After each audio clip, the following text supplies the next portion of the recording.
ইন্টারনেটের যে প্রসার ঘটে এর মাধ্যমে কিন্তু আমাদের জীবন এবং জীবিকার অনেক পরিবর্তন হয়েছে। এখন কিন্তু এই যে ইন্টারনেট নির্ভর যে আমাদের কার্যক্রম, এই কার্যক্রমকে আরো সামনের দিকে এগিয়ে নিয়ে যাওয়ার জন্য বিশ্বব্যাপী কিন্তু সবাই চিন্তা করছেন, সায়েন্টিস্ট থেকে শুরু করে রাজনীতিবিদ, যারা প্রযুক্তিবিদ, সবাই যারা অন্যান্য যারা উদ্যোক্তা রয়েছেন সবাই চিন্তা করছেন কিভাবে এই শিল্পটাকে অর্থাৎ এই কিভাবে এই যে প্রযুক্তিটাকে কাজে লাগিয়ে আগামী দিনে এই বিশ্বকে অনেক ব্যাপক একটা পরিবর্তন সাধন করা যায়। এই জন্য কিন্তু এখন চিন্তা করা হচ্ছে আর্টিফিশিয়াল ইন্টেলিজেন্স, অর্থাৎ যেখানে আমরা এই প্রযুক্তিকে কাজে লাগিয়ে খুব সহজে দ্রুততম সময়ে আমাদের কাজগুলো আমরা সম্পন্ন করে ফেলবো, অর্থাৎ ওখানে আমি না থেকেও আমাদের কাজটা যেন হয়ে যায়। এই ধরনের চিন্তা ভাবনা কিন্তু মানুষ এখন করছে। তো আজকের আমাদের যে চতুর্থ শিল্প বিপ্লব, এই চতুর্থ শিল্প বিপ্লবে বিশ্বজনীন চিন্তা টোটালি স্যার একটা ফলস নিউজ। আমি বিয়ের সাথে সিভিল সার্জনের সাথে কথা বললাম, যেরকম তথ্য আপনার থেকে এভাবে মানুষ পায় কি করে, উনি বলল গতকালকে স্যার টোটাল 210টা টেস্ট হয়েছে বা ডিজিটাল নির্ভর একটি দেশ। র্যাপিড অ্যান্টিজেন টেস্টে যে কয়টা টেস্ট হয়েছে তার মধ্যে 41 জন পজিটিভ পাইছে, আর বাকিগুলি পিসিআর ল্যাবে পাঠাইছে, এখনো রিপোর্ট আসে কিন্তু চালু করেছিলেন এবং পরবর্তীতে তারই কন্যা এখন ওই যে 41 থেকে 41 100% আমারও তো কয়েকজন ফুল দিয়েছে। পরে আমি রাত্রিবেলায় সিভিল সার্জনের কাছে ব্যাখ্যাটা নিলাম, বলে যে ওরা দেখছে অ্যান্টিজেন টেস্টে যে 41টা 41টা পজিটিভ, ওইটাকে 100 যে অবস্থায় ছিলাম বাকিগুলি রিপোর্ট যে আমরা এখনো পাই নাই। এটা আবার লোকাল পত্রিকা লিখছে, কিন্তু ওই সোশ্যাল মিডিয়ায় ওই ছোট ছোট সাংবাদিকগুলো এগুলি ছড়ায় দিয়েছে স্যার। এটা সম্ভব হয়েছে কিন্তু আমাদের এই তথ্য প্রযুক্তিকে আমরা ব্যাপকভাবে কাজে লাগিয়েছি। তো স্যার টোটাল 210টা পাঠিয়েছে গতকাল, ওইগুলি রেজাল্ট স্যার কালকে পায় নাই, আজকে রেজাল্ট পাবে। তরুণ প্রজন্মকে কিভাবে ডিজিটাল শিক্ষায় শিক্ষিত করে তোলা যায় এবং তাদেরকে বিভিন্ন রকম প্রশিক্ষণ দেওয়া হচ্ছে। এই প্রশিক্ষণের মাধ্যমে তরুণ প্রজন্মকে যেমন লার্নিং আর্নিং একটা রয়েছে, তারপরে বিভিন্ন ধরনের কম্পিউটার প্রশিক্ষণ, সফটওয়্যারের উপর কিভাবে তারা নিজেরা ঘরে বসে ইনকাম করতে পারে, এই ধরনের বিভিন্ন রকম প্রশিক্ষণ দিচ্ছেন। এবং আমাদের আইটি পার্ক করা হয়েছে, এরকম বিভিন্ন অনেক কিছুই করা হয়েছে। আমাদের স্যারেরা আছেন, স্যারেরা বিস্তারিত বলবেন।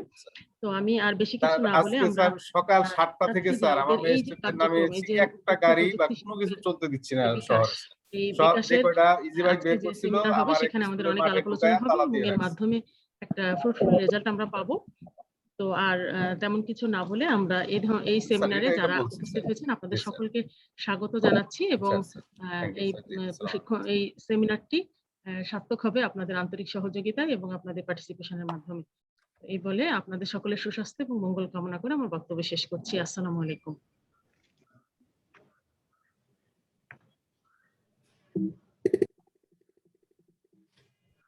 ধন্যবাদ স্যারকে তার বক্তব্যের জন্য। প্রখ্যাত লেখক ক্লস সোয়াব তার বই দ্য ফোর্থ ইন্ডাস্ট্রিয়াল রেভলিউশনে চতুর্থ শিল্প বিপ্লবের প্রভাবকে 3টি ভাগে ভাগ করেছেন। প্রথম শ্রেণী হলো ফিজিক্যাল বা শারীরিক, যেমন স্বয়ংক্রিয় যানবাহনের আবিষ্কার সেন্সর বা কৃত্রিম বুদ্ধিমত্তার সাহায্যে পরিচালিত হবে। আমরা জানি এখন গুগলের চালকবিহীন গাড়ি আমাদের রাস্তাতে চলে। তারপর হচ্ছে আমরা ড্রোনের কথা জানি, যে ড্রোনগুলো সাহায্যে আমরা ই কমার্সের পণ্য সেবা পৌঁছে দিতে পারছি। তারপরে আমাদের দ্বিতীয় প্রভাবটা হচ্ছে ডিজিটালের বিভিন্ন অ্যাপ্লিকেশনের মাধ্যমে যে পরিষেবাটা পণ্য পরিষেবা স্থানের সঙ্গে মানুষের সম্পর্ক তৈরি করে দেওয়া হয়। তৃতীয় শ্রেণী হচ্ছে জৈবিক বায়োটেকনোলজিক্যাল। আমাদের দেশের বিজ্ঞানীরাই ধান ও পাটের জেনেটিক সিকোয়েন্সের মধ্যে এর মধ্যে আবিষ্কার করেছেন, ভবিষ্যতে প্রয়োজনে আরো অনেক উদ্ভিদের জিন আবিষ্কার করবেন। তো এই পর্যায়ে আমি মূল প্রবন্ধ উপস্থাপন করার জন্য জনাব মোহাম্মদ ফিরোজ সরকার, উপপরিচালক অর্থ ও প্রশাসন স্যারকে বিনীতভাবে অনুরোধ করছি। স্যার। ধন্যবাদ তারিকুল ইসলামকে আমাকে মূল প্রবন্ধ উপস্থাপকের সুযোগ করে দেওয়ার জন্য। আমি প্রথমে রিকোয়েস্ট করব যে যিনি হোস্ট আছেন যদি ওই সবাইকে মিউট করে দেন, না হয় সাইডে একটু আওয়াজ শোনা যাচ্ছে, তাহলে সুবিধা হবে। আপনি সেন্ট্রালি মিউট করলে আবার ওনারা আনমিউট করে কথা বলতে পারবেন, ঠিক আছে? আচ্ছা, তথ্য ও প্রযুক্তি কার্যক্রম বিকাশের চতুর্থ শিল্প বিপ্লবের চ্যালেঞ্জ মোকাবেলা আইসিটি অধিদপ্তরের করণীয় শীর্ষক সেমিনারে আপনাদের সবাইকে স্বাগত জানাচ্ছি। আমাদের আজকের এই সেমিনারের প্রধান অতিথি হিসেবে আছেন জনাব মোহাম্মদ রেজাউল মাকসুদ জাহিদি, সুযোগ্য অতিরিক্ত মহাপরিচালক, বাংলাদেশ সরকারের যুগ্ম সচিব, তথ্য যোগাযোগ প্রযুক্তি অধিদপ্তর। সভাপতি হিসেবে সংযুক্তিতে আছেন জনাব মোহাম্মদ নজরুল ইসলাম সরকার, জেলা প্রশাসক চুয়াডাঙ্গা। আছেন সংযুক্তিতে জেলা পর্যায়ে বিভিন্ন দপ্তরের প্রধানগণ, বিভিন্ন শিক্ষা প্রতিষ্ঠানের প্রধানগণ এবং বিভিন্ন জেলা পর্যায়ে কর্মরত বিভিন্ন দপ্তরের কর্মকর্তাগণ এবং আমাদের আইসিটি অধিদপ্তরের কর্মকর্তাগণ এবং আপনারা উপজেলা পর্যায়ে সহকারী প্রোগ্রামার এবং প্রোগ্রামারগণ। আমি সবাইকে আজকের এই সেমিনারে স্বাগত জানাচ্ছি। আমাদের প্রথম বক্তা যিনি স্বাগত বক্তব্য দিয়েছেন, মনিরা পারভিন অলরেডি বলেছেন ফোর্থ ইন্ডাস্ট্রিয়াল রেগুলেশনের কি কি বিষয়গুলো হবে, আমরা কি করছি। যে বাস্তবিক পক্ষে ম্যানুয়াল জগৎ ছেড়ে আমরা ভার্চুয়াল জগতে যাত্রা শুরু করছি। সংক্ষেপে বলতে গেলে কৃত্রিম বুদ্ধিমত্তা বা ইন্টারনেট অফ থিংস বা যন্ত্র ইন্টারনেট, যা সম্পূর্ণরূপে মানব কার্যক্রমের বিকল্প হিসেবে ব্যবহৃত হবে। এই যে আমাদের ইন্টারনেট অফ থিংস বা প্রযুক্তি নির্ভর এই যে ডিজিটাল বিপ্লবকে আমরা চতুর্থ শিল্প বলে থাকি, এই চতুর্থ শিল্প বিপ্লবে আমাদের অধিদপ্তরের করণীয় কি কি, এই সম্পর্কিতই আমরা আলোচনা করব। আমরা যে বিষয়গুলি আপনাদের সামনে তুলে ধরবো এগুলো হলো যে, আমি যদি একটু সংক্ষেপে একটু ধারণা দেই যে আমাদের ফোর্থ ইন্ডাস্ট্রিয়াল রেগুলেশনটা কি এবং ক্যারেক্টারিস্টিক্স গুলি বা কি হতে পারে। তারপরে ড্রাইভিং ফোর্স যেমন artificial intelligence, robotics, blockchain, the internet of things, big data analytics, nano technology, 3D printing, drone technology, এগুলি থাকবে। এগুলির বিষয়ে এই ড্রাইভিং ফোর্স গুলি, এগুলি নিয়ে আলোচনা হবে। Sector benefited from the fourth industrial regulation, যে ফোর্থ ইন্ডাস্ট্রিয়াল রেগুলেশনের জন্য ফলে আমরা কোন কোন সেক্টরে বেনিফিটেড হবো, যেমন এডুকেশন সেক্টর আছে, হেলথ আছে, এগ্রিকালচার আছে, ডিজাস্টার সেক্টর আছে, public administration, transport, so on. আরো আমরা আলাপ করব যে আমাদের আইসিটি ইন্ডাস্ট্রি ইন বাংলাদেশ বা এটার কারেন্ট স্ট্যাটাসটাই বা কি, ফোর্থ ইন্ডাস্ট্রিয়াল রেগুলেশনকে সামনে রেখে। আরেকটু আলোচনা করব যে আমাদের ইম্প্যাক্টটা কি হতে পারে, অপরচুনিটি গুলি কি পাবো এবং আমাদের এই চ্যালেঞ্জেস গুলি কি কি। চ্যালেঞ্জেস গুলি বিষয়ে যদি আমরা একটু বলি, দেখবেন চ্যালেঞ্জেস হলে আমরা ডিসরাপ্ট, লেবার মার্কেটে ডিসরাপ্ট হতে পারে।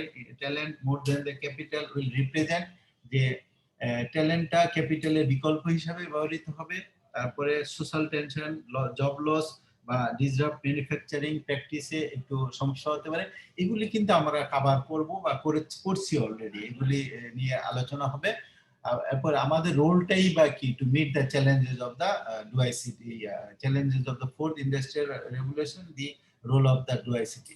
তারপরে the readiness we should have, আমাদের কি প্রিপারেশন থাকা দরকার এবং পলিসিগুলি কি হবে ফোর্থ ইন্ডাস্ট্রিয়াল রেগুলেশনকে সামনে রেখে। এই সমগ্র বিষয়গুলি আমাদের প্রেজেন্টেশনে তুলে ধরবো।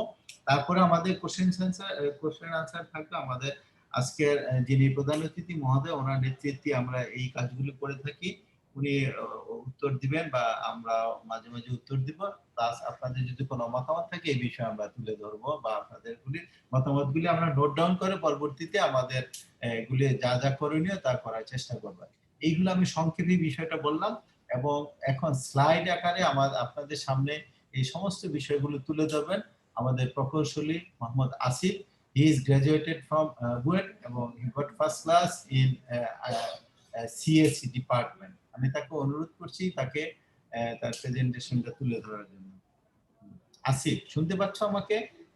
জি স্যার, শুনতে পাচ্ছি। ধন্যবাদ স্যার। ধন্যবাদ আইসিটি অধিদপ্তরের সম্মানিত উপপরিচালক অর্থ প্রশোধন স্যারকে আমার আজকের এই সেমিনারের মূল প্রেজেন্টেশনটি উপস্থাপন করার জন্য। তথ্য ও প্রযুক্তির কার্যক্রম বিকাশে চতুর্থ শিল্প বিপ্লবের চ্যালেঞ্জ মোকাবেলায় আইসিটি অধিদপ্তরের করণীয় শীর্ষক সেমিনারের সম্মানিত প্রধান অতিথি, গণপ্রজাতন্ত্রী বাংলাদেশ সরকারের যুগ্ম সচিব এবং তথ্য ও যোগাযোগ প্রযুক্তি অধিদপ্তরের অতিরিক্ত মহাপরিচালক জনাব মোহাম্মদ রেজাউল মাকসুদ জাহিদি মহোদয়, সেমিনারের সম্মানিত সভাপতি চুয়াডাঙ্গা জেলার সুযোগ্য জেলা প্রশাসক জনাব মোহাম্মদ নজরুল ইসলাম সরকার মহোদয়, জেলার অতিরিক্ত জেলা প্রশাসক মহোদয় এবং আইসিটি অধিদপ্তরের চুয়াডাঙ্গা জেলার প্রোগ্রামার মহোদয় সহ জেলা পর্যায়ে উপস্থিত সেমিনারে অংশগ্রহণকারী কর্মকর্তাবৃন্দ, সবাইকে আসসালামু আলাইকুম এবং শুভ পূর্বাহ্ন। মূল প্রবন্ধের শুরুতে সম্মানিত উপপরিচালক মহোদয় আমাদের আজকের এই সেমিনারে আমরা কি কি বিষয় নিয়ে আলোচনা করব সেগুলো খুব সুন্দরভাবে সংক্ষেপে তুলে ধরেছেন। আমি সরাসরি একেবারে মূল প্রেজেন্টেশনে চলে যাচ্ছি। তো আমরা আজকে আমাদের মূল আলোচ্য বিষয় হচ্ছে যে আমাদের চতুর্থ শিল্প বিপ্লব। তো চতুর্থ শিল্প বিপ্লব নিয়ে আলোচনার পূর্বে আমরা প্রথমে দেখি যে আমাদের শিল্প বিপ্লব যেটিকে বলছি আমরা, সেই শিল্প বিপ্লব আগের কি ছিল এবং আমাদের আগের 3টি শিল্প বিপ্লবের একটু ইতিহাস সম্পর্কে জানবো। তো শিল্প বিপ্লবের আগে মূলত কি ছিল? শিল্প বিপ্লবের আগে মানুষের সকল কার্যক্রমই ছিল আসলে মূলত কৃষি নির্ভর এবং হস্তশিল্প নির্ভর।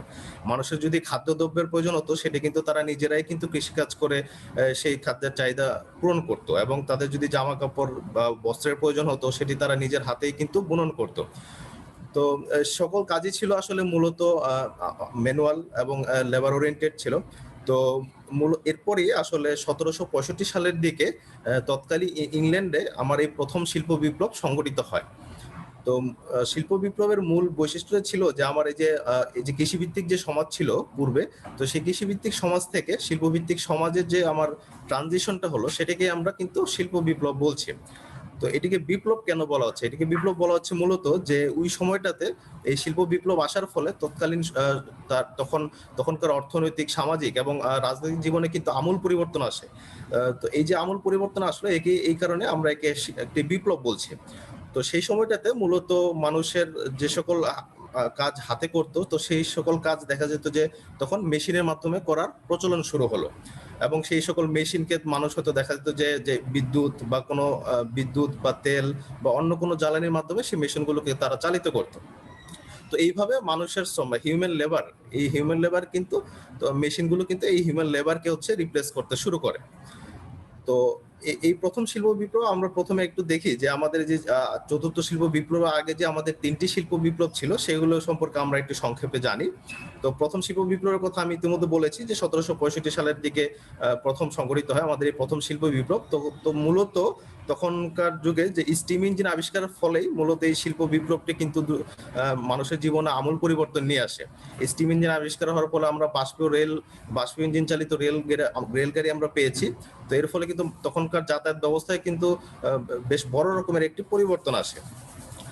তো এরপরে 19বিংশ শতাব্দীর দিকে আমার বিদ্যুৎ আবিষ্কারের পর আমার দ্বিতীয় শিল্প বিপ্লবটি সংগঠিত হয়, এবং তখনকার মিল ফ্যাক্টরিতে গুলোতে কিন্তু আমার এই বিভিন্ন বিদ্যুৎ চালিত বিভিন্ন ধরনের যন্ত্রপাতির কিন্তু ব্যবহার শুরু হতে থাকে। তো এবং তখনকার আমরা পেয়েছি বৈদ্যুতিক বাতি। এভাবে ইলেকট্রনিক যন্ত্রপাতি, যে বিদ্যুৎ চালিত যন্ত্রপাতি পাওয়ার পর কিন্তু আমাদের উৎপাদন যে ক্ষমতা ছিল সেটি কিন্তু 1000 গুণ বৃদ্ধি পায়। এরপর আমরা যেটি দেখি যে আমরা তৃতীয় শিল্প বিপ্লব যেটি সংঘটিত হয় আমার বিংশ শতাব্দীর একেবারে প্রায় শেষ পর্যায়ে। তো তখনকার মূলত আমার যে কম্পিউটার এবং ইন্টারনেট ব্যবস্থার মাধ্যমেই কিন্তু আমার এই তৃতীয় শিল্প বিপ্লবটি কিন্তু সংঘটিত হয়েছে। তো আমরা পূর্বের ইতিহাস যদি জানি যে তখনকার যুগে দেখা যেত যে তৎকালীন মার্কিন যুক্তরাষ্ট্রে কিন্তু এই যে কম্পিউটার কিংবা ইলেকট্রনিক্স যন্ত্রপাতি নির্ভর কিন্তু বিভিন্ন ধরনের প্রযুক্তিগত প্রতিষ্ঠান কিন্তু এই সময় গড়ে উঠেছিল। আমরা জানি যে মাইক্রোসফট কিংবা অ্যাপল বা অ্যামাজন, এই ধরনের প্রতিষ্ঠান কিন্তু তখন আস্তে আস্তে প্রতিষ্ঠিত হতে শুরু করে। তো এর ফলে কিন্তু এই যে তৃতীয় শিল্প বিপ্লবের যে সুযোগ সুবিধাগুলো ছিল সেটা কিন্তু সঠিকভাবে কাজে লাগিয়েই কিন্তু মার্কিন যুক্তরাষ্ট্র বর্তমানে একটি পরাশক্তি হিসেবে কিন্তু আমাদের সামনে আবির্ভূত হয়েছে। তো এরপরে আমরা এখন বর্তমানে যেটি দেখছি যে আমরা চতুর্থ শিল্প বিপ্লব, যেটিকে আসলে মূলত সামনের দিকে ধাবিত করছে আমার এই artificial intelligence, robotics, nano technology, IoT সহ বিভিন্ন ধরনের ফ্রন্টিয়ার টেকনোলজিগুলো। তো চতুর্থ শিল্প বিপ্লবের জনক যিনি জনাব ক্লাউস শোয়াব, তিনি 2016 সালে দ্য ফোর্থ ইন্ডাস্ট্রিয়াল রেভলিউশন বইটিতে প্রথমে এই চতুর্থ শিল্প বিপ্লবের ধারণাটি নিয়ে আসেন। তিনি তার বইটিতে বলেন যে এই চতুর্থ শিল্প বিপ্লব হবে বিভিন্ন ধরনের প্রযুক্তির একটি যোগসূত্র, যার মাধ্যমে আমার ফিজিক্যাল, ডিজিটাল এবং বায়োলজিক্যাল যে ক্ষেত্রগুলো আছে সেগুলোর মধ্যে একটা সমন্বয় সাধন সম্ভব হবে। তো এটা আমরা এর একটি উদাহরণ আমরা সামনে দেখবো যখন আমরা আইওটি বা এই ধরনের ফ্রন্টিয়ার টেকনোলজির কথা বলবো, তখন আমরা দেখবো যে জনাব ক্লাউসের যে বক্তব্যটি ছিল সেটি কিন্তু সত্য প্রমাণ করে। তো আমরা চতুর্থ শিল্প বিপ্লবের সাথে আগের 3টি শিল্প বিপ্লবের তাহলে পার্থক্যটা কি থাকছে? আমরা চতুর্থ শিল্প বিপ্লবের মূল বৈশিষ্ট্যটা কি? তো আমরা তো আগেও বিভিন্ন ধরনের ইলেকট্রনিক্স যন্ত্রপাতি বা বিভিন্ন ধরনের মেশিন ব্যবহার করতাম। তো চতুর্থ শিল্প বিপ্লবের ক্ষেত্রে যেটি হচ্ছে, চতুর্থ শিল্প বিপ্লব আগে যেটি ছিল যে আমার মেশিনগুলো কে কিন্তু মানুষ চালিত করতো। মেশিন কিন্তু নিজে নিজে কোনো কাজ করতে পারতো না। মানুষ হচ্ছে কোনো একটি মেশিনকে চালু করে দিত, তারপর তার যে কাজ ছিল সেটিকে সে সুন্দরভাবে করত। কিন্তু এর চতুর্থ শিল্প বিপ্লবের যে জিনিসটা হয় সেটি হচ্ছে যে আমার কৃত্রিম বুদ্ধিমত্তার ধারণা কিন্তু এই চতুর্থ শিল্প বিপ্লবে আসে। এই মেশিনে কিন্তু মানুষের যে বুদ্ধির ভিত্তিক বা বিভিন্ন বিচার বিশ্লেষণের যে ক্ষমতা সেটা কিন্তু অর্জন করতে সক্ষম হয় মেশিনগুলো। তো এটিকে আমরা বলছি যে মেশিন এখন ইন্টেলিজেন্ট হয়ে যাচ্ছে। তো এটি হচ্ছে আসলে মূলত আমাদের এই চতুর্থ শিল্প বিপ্লবের এই মূল বৈশিষ্ট্যটি। তো আমরা যে চতুর্থ শিল্প বিপ্লবের যে ফ্রন্টিয়ার টেকনোলজির কথা বলছি, সেই ফ্রন্টিয়ার টেকনোলজি গুলো সম্পর্কে আমরা একটু সংক্ষেপে জানি। তো চতুর্থ শিল্প বিপ্লবের প্রথম যে গুরুত্বপূর্ণ প্রযুক্তিটির কথা আমরা আলোচনা করব সেটি হচ্ছে আমরা কৃত্রিম বুদ্ধিমত্তা বা আর্টিফিশিয়াল ইন্টেলিজেন্স। তো আর্টিফিশিয়াল ইন্টেলিজেন্সটা কি? যে আর্টিফিশিয়াল ইন্টেলিজেন্স আসলে মূলত হচ্ছে মেশিনকে প্রোগ্রামিং এর মাধ্যমে মানুষের সমান বুদ্ধি দান করা। তো মানুষ যেভাবে বিচার বিশ্লেষণ ক্ষমতা রয়েছে বা বিভিন্ন ধরনের ডিসিশন মেকিং করতে পারে বা প্রেডিকশন করতে পারে, মেশিনও কিন্তু সেটি এখন করতে সক্ষম হচ্ছে। এবং দেখা যাচ্ছে যে আমাদের বিভিন্ন ধরনের কোম্পানিতে বা বিভিন্ন ধরনের মিল ফ্যাক্টরিতে কিন্তু অটোমাইজেশন চালু হয়েছে। সেই অটোমাইজেশন কিন্তু করা সম্ভব হচ্ছে এই আর্টিফিশিয়াল ইন্টেলিজেন্স ব্যবহারের মাধ্যমে। এরপরে পরবর্তী যে প্রযুক্তিটির কথা বলছি আমরা, রোবোটিক্স মূলত এই আর্টিফিশিয়াল ইন্টেলিজেন্সের উপর ভর করেই কিন্তু আমরা এই রোবোটিক্স প্রযুক্তিটি পেয়েছি। তো রোবটের ক্ষেত্রে যেটি হচ্ছে যে রোবটকে আমরা তো সবাই মোটামুটি কম বেশি টিভিতে রোবট দেখেছি। তো রোবট হচ্ছে আসলে মানুষ আকৃতির একটি যন্ত্র, যেটি কিন্তু মানুষের নিজে নিজে কিন্তু বিভিন্ন ধরনের কাজ করতে পারে। তো রোবট আমরা যদি বলছি যে মানুষের মতো দেখতে যন্ত্র, এটি কিন্তু রোবটটি কিন্তু মানুষের মতো দেখতে ছাড়াও কিন্তু অনেক বড় আকৃতির, ইভেন কি এমনকি খুবই ক্ষুদ্র ক্ষুদ্র আকৃতির, ন্যানো আকৃতিরও কিন্তু রোবট থাকতে পারে। তো রোবটের মূলত ব্যবহার হচ্ছে যে সকল কাজগুলো আসলে মানুষের পক্ষে করা খুবই কষ্টসাধ্য কিংবা দেখা যাবে যে খুবই বিপজ্জনক, তো সেই সকল কাজ কিন্তু আমরা এই বিভিন্ন ধরনের রোবটের মাধ্যমে খুব সহজে করতে পারবো। তো এরপর যে প্রযুক্তিটির কথা আমরা বলছি ব্লকচেইন প্রযুক্তি। তো ব্লকচেইন প্রযুক্তিটিকে আসলে বলা যায় এটি একটি ডিস্ট্রিবিউটেড লেজার সিস্টেম। আমরা বর্তমানে যখন বিভিন্ন ধরনের আর্থিক লেনদেন করতে চাই তখন দেখা যাচ্ছে যে আমাদের কোনো একটি ব্যাংকের অ্যাকাউন্ট থাকতে হয়। ব্যাংক অ্যাকাউন্ট থাকলে আমরা তখন এই ব্যাংকের অ্যাকাউন্টের থ্রুতে একে অপরের সাথে কিন্তু আর্থিক লেনদেন করতে পারি। তো আমার যে ব্লকচেইন প্রযুক্তিতে কোনো থার্ড পার্টি কোনো ব্যাংক কিছু থাকবে না। তো এখানে যেটি হচ্ছে তখন আমরা যেটি ট্রান্সফার করবো সেটিকে বলছি আমরা যে ভার্চুয়াল মুদ্রা থাকবে, যেটিকে বলছি আমরা বিটকয়েন। তো সেই বিটকয়েনটি আমরা একে অপরের সাথে ট্রান্সফার করতে পারবে এবং সেটি যেটি হবে, এই ট্রান্সফার সিস্টেমটি হবে আমার বিভিন্ন ব্লক আকারে, ছোট ছোট ব্লক আকারে হবে এবং এই ব্লকগুলোতে আমার হ্যাশিং সিস্টেম থাকার ফলে আমার যে ট্রানজেকশনটি হচ্ছে সেটির সিকিউরিটি ভাঙা কিন্তু খুবই কষ্টসাধ্য হবে।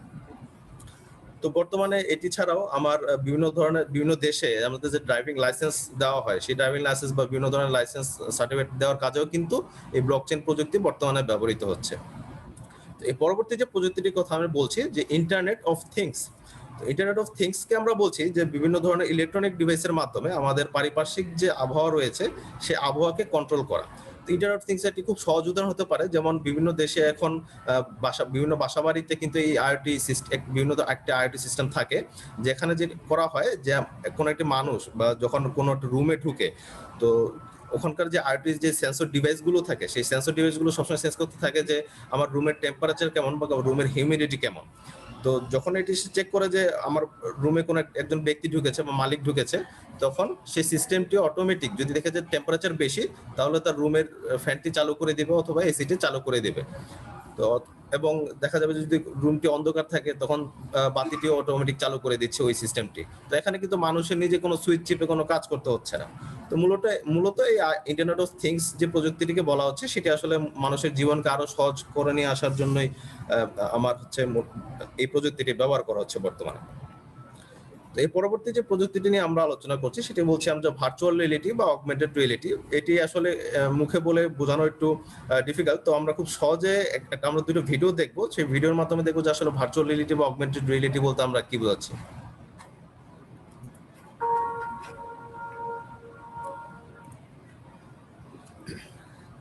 এখানে আমরা ভার্চুয়াল রিয়েলিটি যেটা বলছি সেই ভার্চুয়াল রিয়েলিটির একটি উদাহরণ দেখছি।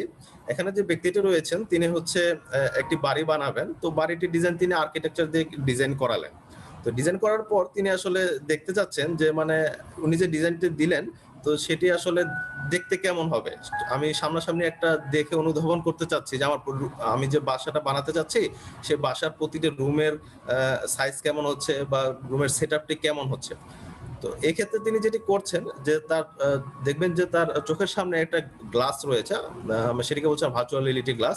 তো এই বিশেষ ধরনের কিন্তু চশমা ব্যবহার করে উনি সফটওয়্যার ডেভেলপাররা যেটা করে যে এই ওনার বাসার একটা কিন্তু সিমুলেশন ওনার জন্য তৈরি করে দিয়েছেন। তো সেই সিমুলেশনটি কিন্তু তিনি তার চোখের সামনে এখন দেখছেন।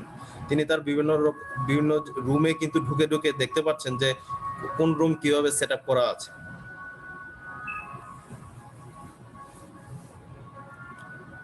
তার বিভিন্ন করিডোর সহ বিভিন্ন ধরনের প্রায় সকল কিছুই কিন্তু তিনি চেক করে নিতে পারছেন।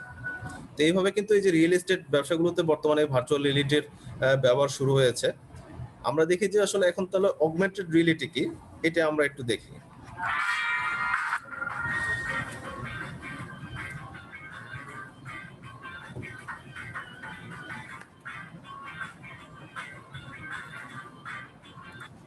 আচ্ছা, অগমেন্টেড রিয়েলিটির ক্ষেত্রে যেটি আমরা দেখছি এখন, যে এখানে একজন ব্যক্তি তার বাসার ভিতর তিনি বসে আছেন এবং তিনি বাসাটি দেখতে, তার বাসার ভিতর ইন্টেরিয়র ডিজাইন তিনি করতে চাচ্ছেন, বিভিন্ন ধরনের ফার্নিচার বসাতে চাচ্ছেন। তো এই ফার্নিচার বসানোর ফলে তার রুমের চেহারাটি কেমন হবে তিনি একটু আগে থেকেই অনুধাবন করতে যাচ্ছেন। তো এই কাজটি করার জন্য তিনি যে একটি মোবাইলের একটা সফটওয়্যার তিনি ব্যবহার করছেন। তো এই সফটওয়্যারটি যেটি করছে যে তার একটি বিভিন্ন ধরনের যে আসবাবপত্র সেট আপ করার পর তার রুমের চেহারাটি কেমন হবে সেটার কিন্তু একটা সিমুলেশন করে দিচ্ছেন। এবং এই ব্যক্তিটি কিন্তু বিভিন্ন ধরনের ফার্নিচার কিন্তু ওখানে বসে চেক করতে পারছেন যে আমার কোন ফার্নিচারটি আমার রুমের জন্য সুইটেবল হবে। দুঃখিত। ইনি সেট আপ করার পর, এবং এখানে যেটি আসলে মূলত হচ্ছে যে তার যে রুমের যে সেট আপ আছে সেটা কিন্তু রিয়েল, কিন্তু যে আসবাবপত্র যেটি দেখতে পাচ্ছি আমরা ওনার সফটওয়্যারে সেটি কিন্তু রিয়েল নয়, সেটি হচ্ছে ভার্চুয়াল আমার হচ্ছে ফার্নিচার দেখাচ্ছে।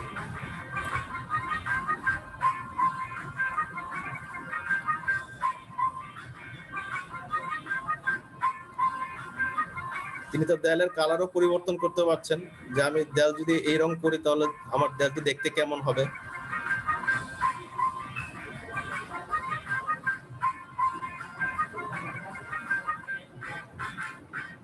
তো এইভাবে কিন্তু যে ইন্টেরিয়র ডিজাইনের কাজে আমার হচ্ছে অগমেন্টেড রিয়েলিটি ব্যবহৃত হচ্ছে। অগমেন্টেড রিয়েলিটির সাথে আসলে ভার্চুয়াল রিয়েলিটির মূল পার্থক্যটি হচ্ছে যে ভার্চুয়াল রিয়েলিটিতে আমার চোখের সামনে যা দেখেছিলাম সবই ছিল অবাস্তব, কোনোটাই কিন্তু বাস্তবে ছিল না।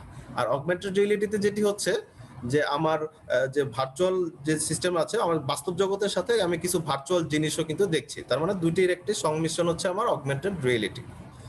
তো এরপর যে পরবর্তী প্রযুক্তির কথা আমরা বলছি যে big data analytics. Big data analytics আমাদের চতুর্থ শিল্প বিপ্লবের জন্য খুবই গুরুত্বপূর্ণ একটি প্রযুক্তি। আমরা বর্তমানে এই বিগ ডাটা অ্যানালাইটিক্স বিভিন্ন কাজে কিন্তু ব্যবহার করছি।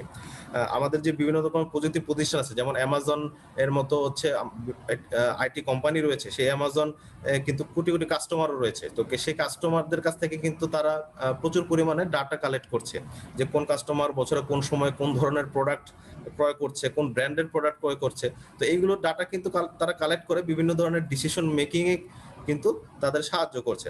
যেমন দেখা গেল যে আমার বছরের সামনে শীতকাল আসছে, তো শীতকালে আমার কোন ব্র্যান্ডের আমার পণ্যের চাহিদা বেশি থাকে বা কোন ধরনের পণ্যের চাহিদা লোকজন বেশি কিনবে, তো সেটি কিন্তু আমার এই যে বিগ ডাটা অ্যানালাইটিক্স এর মাধ্যমে কিন্তু আমি সেটা আগে থেকে কিন্তু প্রেডিকশন করতে পারবো।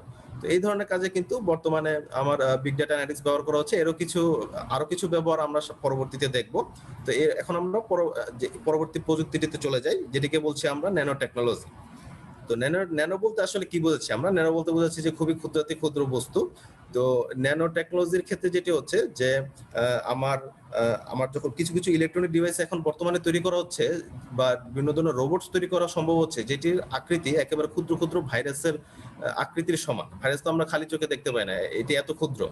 তো এই ধরনের প্রযুক্তি কিন্তু বর্তমানের বেশ ভালো ব্যবহার শুরু হয়েছে।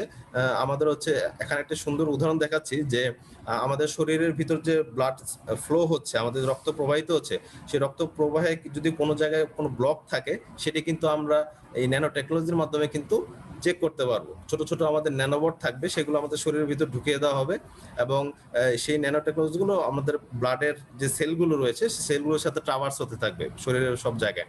তো কোনো জায়গায় যদি ব্লক পায় তখন হচ্ছে তার ভিতর যে সেন্সর ডিভাইসটি থাকবে সেটি তখন বাইরে ডাক্তারকে জানিয়ে দিবে যে হ্যাঁ আমার এই জায়গাটিতে আমার রক্তের ব্লক হয়ে গেছে। তো তো এইভাবে আমরা ন্যানো টেকনোলজি কিন্তু চিকিৎসা ক্ষেত্রে ব্যবহার করছি। এছাড়াও কিন্তু আমাদের যে বিভিন্ন ধরনের প্রসেসর আমরা বর্তমানে দেখি, কোরাই 5, কোরাই 7 বিভিন্ন ধরনের প্রসেসর দেখছি। এই যে ক্ষুদ্র ক্ষুদ্র প্রসেসর, বোতামের একটা ছোট বোতামের আকৃতির সাইজের প্রসেসর, তো এই ধরনের প্রসেসর গুলোতে কিন্তু লক্ষ লক্ষ কোটি কোটি ট্রানজিস্টর আমার রয়েছে। তো এই ট্রানজিস্টর গুলো বসানোর কাজ করছি আমরা। তো এই ধরনের কাজগুলোকে আমরা বলছি যে ন্যানো টেকনোলজি বা ন্যানো প্রযুক্তি। তো এরপর যে প্রযুক্তির কথা আমরা বলছি যে 3D প্রিন্টিং বা এডিটিভ ম্যানুফ্যাকচারিং আমরা একে বলে থাকি। 3D প্রিন্টিং হচ্ছে আসলে মূলত যে কোনো একটি বস্তুর একেবারে এক্সাক্ট রেপ্লিকা তৈরি করে দেওয়া হয়। যেমন আমরা তো সবাই 2D প্রিন্টিং এর সাথে পরিচিত। তো 2D প্রিন্টিং এ তো যেটা হয়, যেটা কাগজে আমরা একটা কোনো একটা কিছু ছবি দেখতে পারি।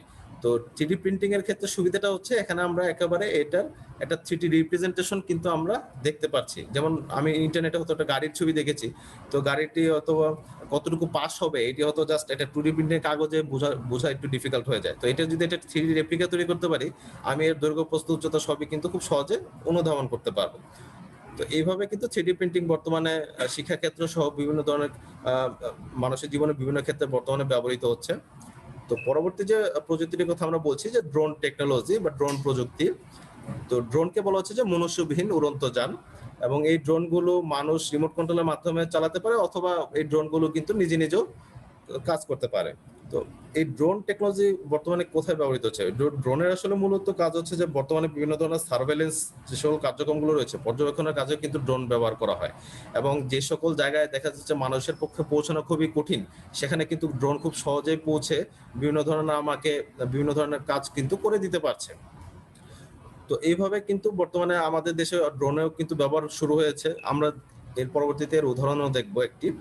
তো সর্বশেষ যে প্রযুক্তির কথা আমি বলছি সেটি বলছি যে 5G টেকনোলজি।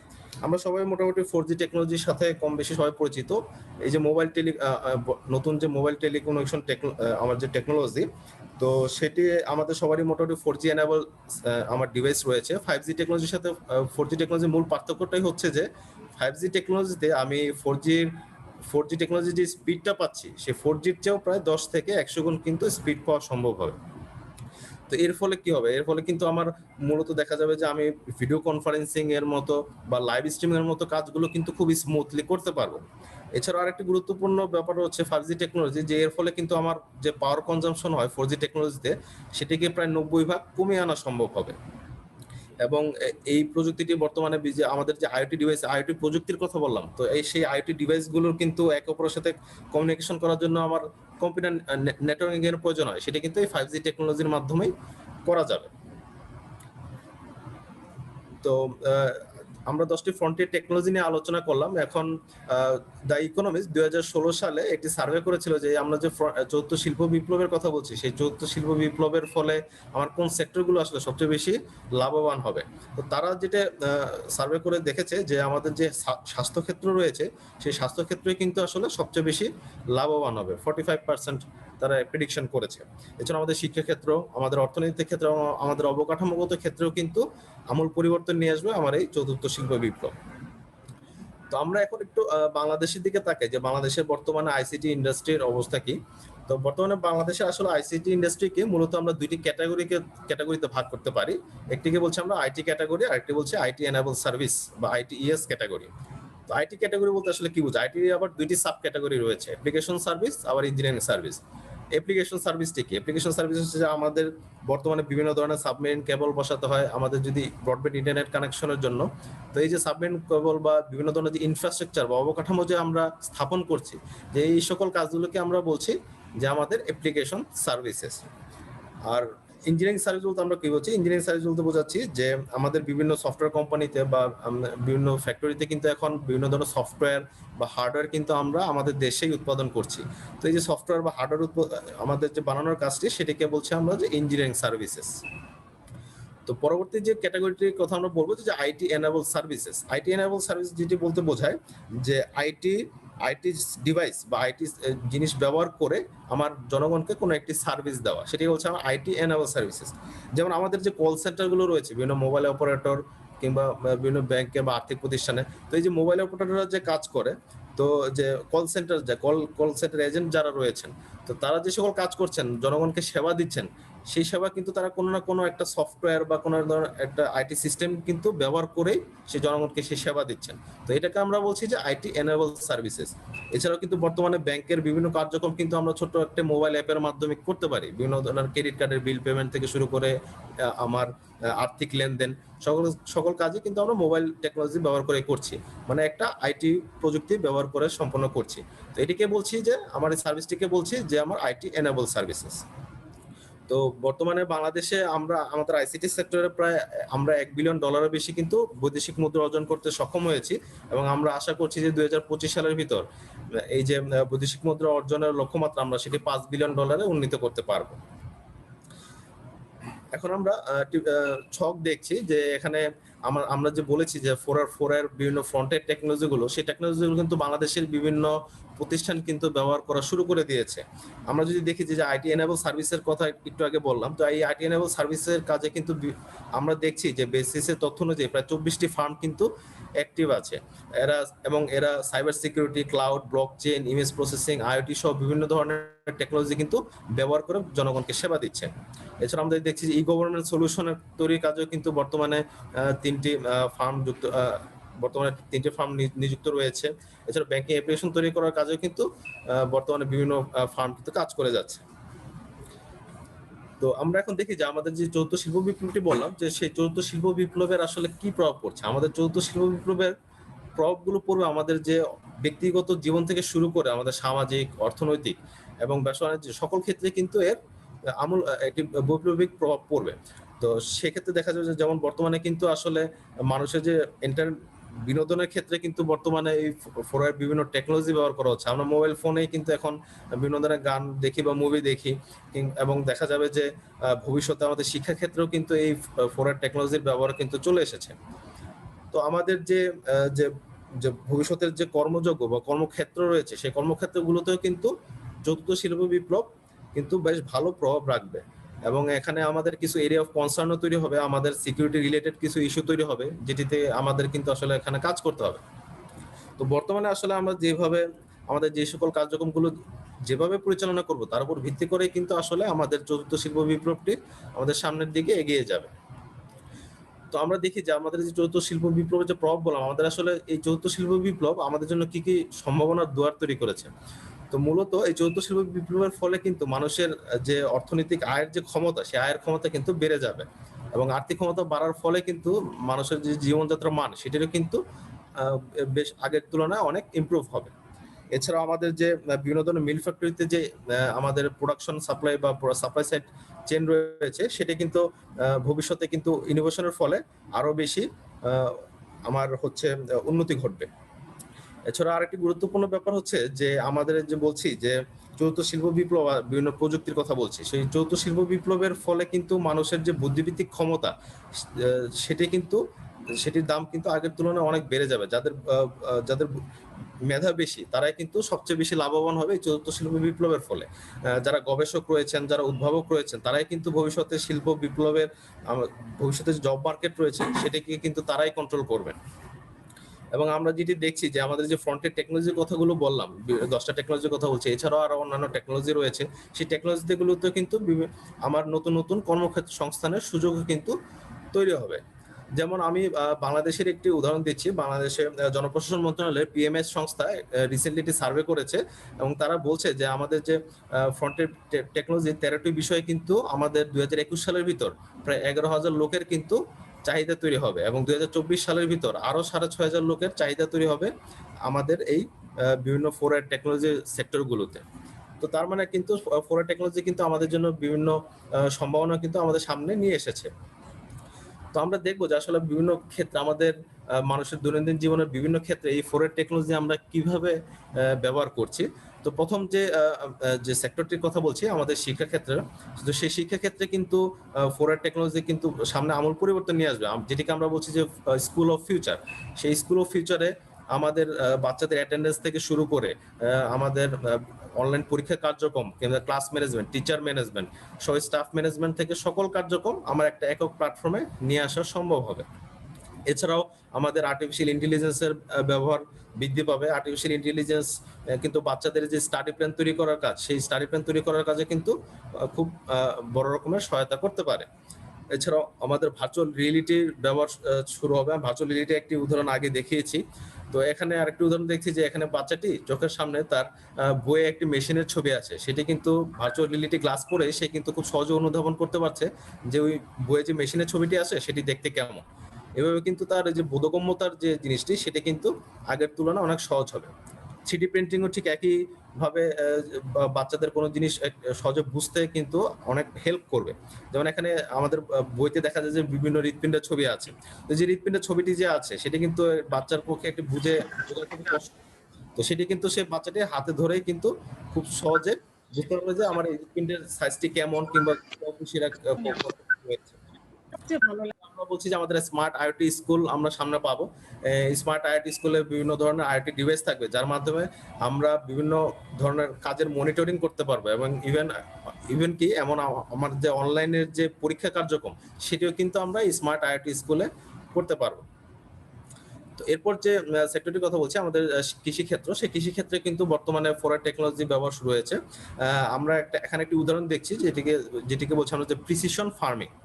তো এক্ষেত্রে যেটি করা হয় যে কৃষকের যে ক্ষেতগুলো রয়েছে সেই ক্ষেত খামারগুলোতে আমার বিভিন্ন ধরনের আইওটি সেন্সর ডিভাইস বসানো থাকে এবং এই আইওটি সেন্সর ডিভাইসগুলো কিন্তু বিভিন্ন ধরনের ডাটা রিড করতে থাকে, দেখে যে আমার যে ক্ষেতের কি পানি একেবারে শুকিয়ে গিয়েছে কিনা কিংবা হচ্ছে অতিরিক্ত বৃষ্টির ফলে কোনো জলাবদ্ধতা হয়েছে কিনা।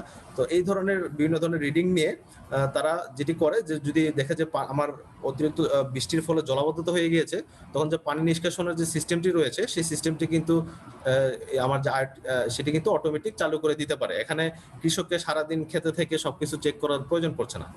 এইভাবে কিন্তু কৃষকের কাজকে আরো অনেক সহজ করে নিয়ে আসছে আমার এই আইওটি টেকনোলজি। তো এরপর ইতিপূর্বে আমি ড্রোন টেকনোলজির কথা বলেছি, সেই ড্রোনও কিন্তু আমাদের বর্তমানে কৃষি ক্ষেত্রে ব্যবহৃত হচ্ছে। কৃষকের দেখা যাবে যে সকল কাজগুলো খুবই বিপজ্জনক, যেমন কীটনাশক ছিটানো, তো এই ধরনের কাজগুলো কিন্তু আমরা ড্রোনের মাধ্যমে খুব সহজে এবং নির্বিঘ্নে কিন্তু করতে পারছি। এরপর বলছি যে আমার যে দুর্যোগের যে সেক্টরটি রয়েছে, ডিজাস্টার সেক্টরে কিন্তু বর্তমানে 4R টেকনোলজি শুধু বর্তমানে না, বেশ আগে থেকে কিন্তু এর ব্যবহার শুরু হয়ে গিয়েছে। আমরা কিন্তু এখন বর্তমানে বিভিন্ন ধরনের দুর্যোগ বা জলোচ্ছ্বাস সেগুলোর বা ঘূর্ণিঝড় সেগুলোর কিন্তু পূর্বাভাস অনেক আগে থেকে পেয়ে যাই। তো এই যে পূর্বাভাসগুলো পাচ্ছি সেটির পিছনে আসলে মূলত কোন প্রযুক্তি রয়েছে? এর পিছনে মূলত রয়েছে যে আমার আর্টিফিশিয়াল ইন্টেলিজেন্স, বিগ ডাটা, এই ধরনের প্রযুক্তিগুলো মূলত আসলে আমার এই যে প্রেডিকশন করার কাজ, সেই প্রেডিকশন করার কাজে কিন্তু হেল্প করছে। এছাড়াও আমাদের আরেকটি গুরুত্বপূর্ণ ব্যাপার হচ্ছে যে আমরা যে গ্রিন হাউস প্রতিক্রিয়া বলি, আমাদের পৃথিবীর কিন্তু টেম্পারেচার বেড়ে যাচ্ছে। তো সেটি বাড়ার মূল কারণ হচ্ছে যে বাতাসে কার্বন ডাইঅক্সাইডের পরিমাণ বৃদ্ধি পাওয়া। তো এই যে কার্বন যে আমার বাতাসে বৃদ্ধি পাচ্ছে, সেই কার্বনের পরিমাণ যাতে আরো কমিয়ে ফেলতে পারি, সেই কার্বন রিডাকশন টেকনোলজি কিন্তু বর্তমানে আমার চালু হয়েছে এবং এর ফলে কিন্তু সরাসরি আমি বাতাস থেকে একেবারে কার্বন ডাইঅক্সাইড শোষণ করতে পারবো আমার এই যন্ত্রটির মাধ্যমে। এছাড়া আমাদের জিও ইঞ্জিনিয়ারিং প্রযুক্তি চালু রয়েছে। জিও ইঞ্জিনিয়ারিং হচ্ছে মূলত যে আমাদের যে পৃথিবীতে যে সূর্যরশ্মি আসে সেটি দেখা যাচ্ছে বিভিন্ন ধরনের স্থাপনাতে পড়ার পর সেখান থেকে আবার সূর্যরশ্মি রেডিয়েশন হচ্ছে। তো এটি কিন্তু আমি বিভিন্ন ধরনের স্থাপনার উপর, বাসাবাড়ি হোক কিংবা ফ্লাইওভার হোক, সেটার উপর কিন্তু শৈবালের মতো কিছু উদ্ভিদ যদি আমি লাগিয়ে দেই, তো লাগানোর ফলে কিন্তু আমার তখন ওখানে সূর্যরশ্মি পড়ে আর রেডিয়েশন হতে পারে না। এভাবে কিন্তু আমি আমার যে গ্রিন হাউস প্রতিক্রিয়ার যে প্রভাবটি রয়েছে সেটি কিন্তু আমরা মিটিগেট করতে পারি। এছাড়াও যে বর্তমানে আমরা এখন যে সবাই যে দুর্যোগের ভিতরে আছি, যে আমাদের যে করোনা মহামারী, সেটিতেও কিন্তু এখন 4R টেকনোলজি ব্যবহার শুরু হয়ে গিয়েছে। আমরা গত বছর যখন মার্চ মাসে আমাদের যখন করোনা আমাদের দেশে আঘাত আনে, তখন কিন্তু আমরা শুরুতেই কিন্তু সারা দেশে লকডাউন দিয়েছিলাম এবং সেই লকডাউন দেওয়ার আগে কিন্তু আমরা প্রথমে বিভিন্ন ধরনের জোনে ভাগ করে নিয়েছিলাম, যে রেড জোন, ইয়েলো জোন, যেসব জায়গাতে করোনার রোগী বেশি সেই সব জায়গাকে আমরা রেড জোনে ভাগ করেছিলাম। তো এখানে যেটি করেছি আমরা বিভিন্ন এলাকা থেকে রোগীর সংখ্যার ডাটা নিয়েছি এবং সেই ডাটাগুলো নিয়ে ডাটা অ্যানালিটিক্স ব্যবহার করে আমরা আমাদের এই ডিসিশন মেকিং করতে কিন্তু তারা বেশ হেল্প করেছে। এছাড়াও আমাদের বর্তমানে বিভিন্ন ধরনের ভ্যাকসিন, আমরা কিন্তু খুব সহজে এখন করোনার ভ্যাকসিন পেয়ে গিয়েছি 1 বছরের ভিতর।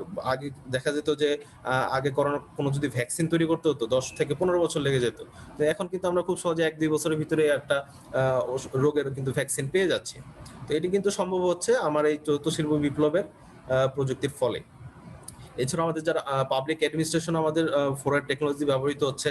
আমরা জনপ্রশাসনে যারা রয়েছি তারা কিন্তু সবাই এখন আমাদের বিভিন্ন ধরনের ই সার্ভিস যেমন ই নামজারি, ই নথি, ই পোর্টাল বিভিন্ন ধরনের কার্যক্রম কিন্তু আমরা এখন আর মোবাইল ডিভাইসের মাধ্যমে কিংবা হচ্ছে কম্পিউটারের মাধ্যমে করতে পারছি। তো এই সকল ডিভাইসগুলোকে বলা হয় এক একটি আসলে আইওটি ডিভাইস। তো এই ধরনের ডিভাইসের মাধ্যমে কিন্তু বর্তমানে আমরা সকল ধরনের কাজ অন দ্য রানিং খুব দ্রুত গতিতে করতে পারছি। তো জনপ্রশাসনে যারা রয়েছেন তাদেরকে আস্তে আস্তে এই সকল জিনিসগুলোতে স্কিল আপ করতে হবে। এবং আরেকটি গুরুত্বপূর্ণ ব্যাপার হচ্ছে যে আমি যে সকল টেকনোলজির কথাগুলো বললাম সে ভবিষ্যতে কিন্তু এই টেকনোলজি ছাড়া আরো নতুন নতুন টেকনোলজি আসতে পারে। তো সেগুলোতে হয়তো সবাইকে সব বিষয়ে ধারণা নেওয়াটা একটু ডিফিকাল্ট হবে। তো এই যে অনিশ্চয়তাটা রয়ে গেছে সেই অনিশ্চয়তা নিয়ে কিন্তু আসলে আমাদের যারা জনপ্রশাসন রয়েছেন তারা তাদের নেতৃত্বের মাধ্যমে আমাদের দেশকে সামনে এগিয়ে নিয়ে যাবেন। তো এর আরেকটি আমরা এখন গুরুত্বপূর্ণ একটি ক্ষেত্রে কথা বলছি যেটা বলছে আমাদের স্বাস্থ্য ক্ষেত্রে ফরওয়ার্ড টেকনোলজির ব্যবহার। আমাদের বর্তমানে কিন্তু এখন এমন হাতঘড়ি পাওয়া যায় যে হাতঘড়ি কিন্তু আমাদের শরীরের টেম্পারেচার থেকে শুরু করে আমার হার্ট রেটের যে রিডিং সেটি কিন্তু দিতে সক্ষম হয়। এবং এর ভিতরে একটি আর্টিফিশিয়াল ইন্টেলিজেন্স সিস্টেম থাকে। সেই আর্টিফিশিয়াল ইন্টেলিজেন্স তার মালিককে বলে দেয় যে হ্যাঁ আপনার এখন শরীরের টেম্পারেচার বেশি, আপনার জ্বর আসছে, আপনাকে এখন এরকম পথ্য খেতে হবে অথবা আপনার ডাক্তারের কাছে যোগাযোগ করুন।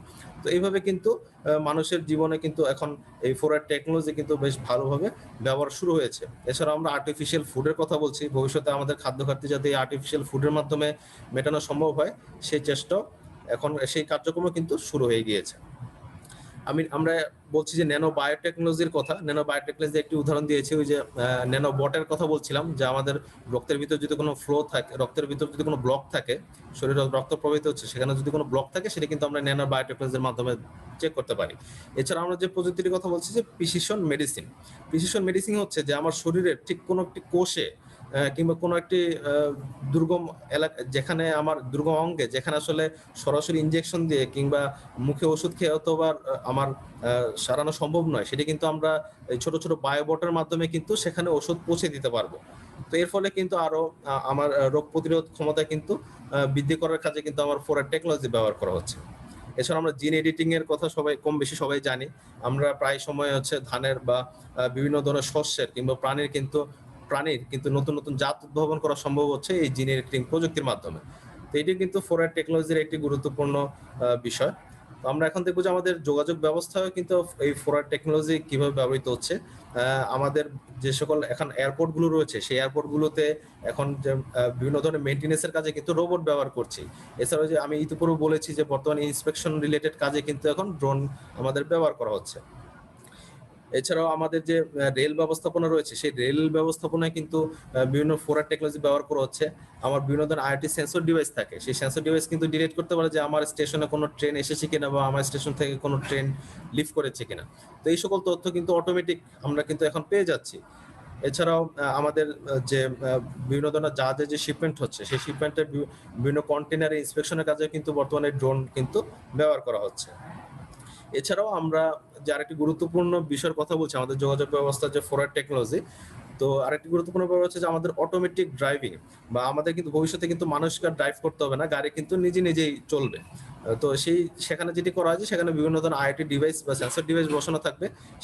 তখন সেই গাড়িটি নিজেই তার সামনে যে রাস্তা আছে সেই রাস্তা দেখে চলতে পারবে। তো এই ধরনের কিন্তু বিভিন্ন ধরনের ফরওয়ার্ড টেকনোলজি কিন্তু আমাদের যাতায়াত ব্যবস্থায় আমূল পরিবর্তন নিয়ে এসেছে। তো আমরা প্রেজেন্টেশন এই পর্যায়ে মূলত আলোচনা করব যে আমরা যে চতুর্থ শিল্প বিপ্লব বলছি সেই চতুর্থ শিল্প বিপ্লব আসলে কি চ্যালেঞ্জ আমাদের সামনে নিয়ে এসেছে।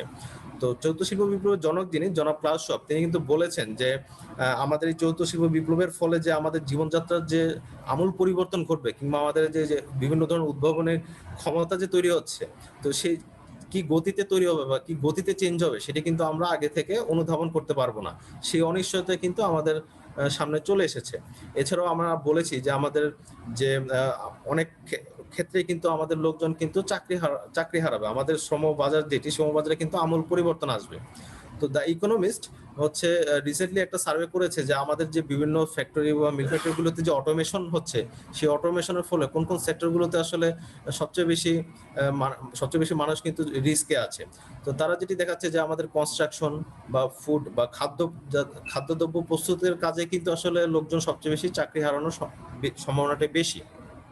তো এর একটি গুরুত্বপূর্ণ কারণ রয়েছে। আমরা প্রতি বছর যদি দেখি যে আমাদের যে কনস্ট্রাকশন রিলেটেড কাজে খুব হাই রাইজ বিল্ডিং গুলো নির্মাণের কাজে কিন্তু প্রতি বছরই কিন্তু বিভিন্ন প্রচুর পরিমাণে কিন্তু মানুষ মারা যাচ্ছে। তো সেই কাজগুলো, সেই বিপজ্জনক কাজগুলো কিন্তু আমরা খুব সহজেই রোবটের মাধ্যমে কিন্তু করতে পারবো।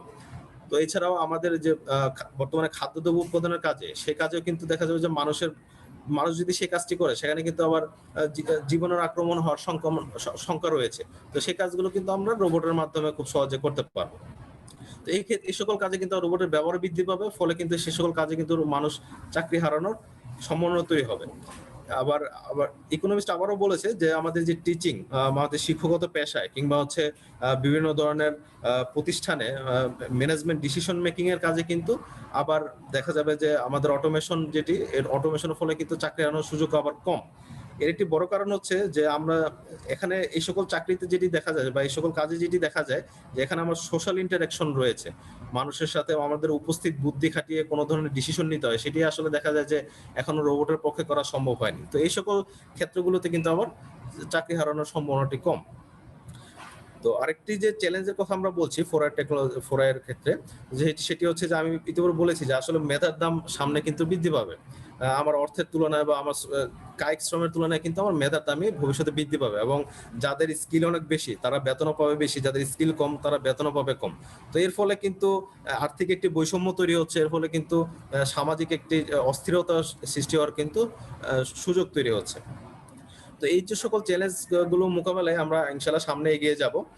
তো আমাদের যে চতুর্থ শিল্প বিপ্লবের যে বিভিন্ন চ্যালেঞ্জ গুলো বললাম, সেই চ্যালেঞ্জ মোকাবেলায় আমাদের আইসিটি অধিদপ্তর বিভিন্ন রকম কার্যক্রম পরিচালনা করছে।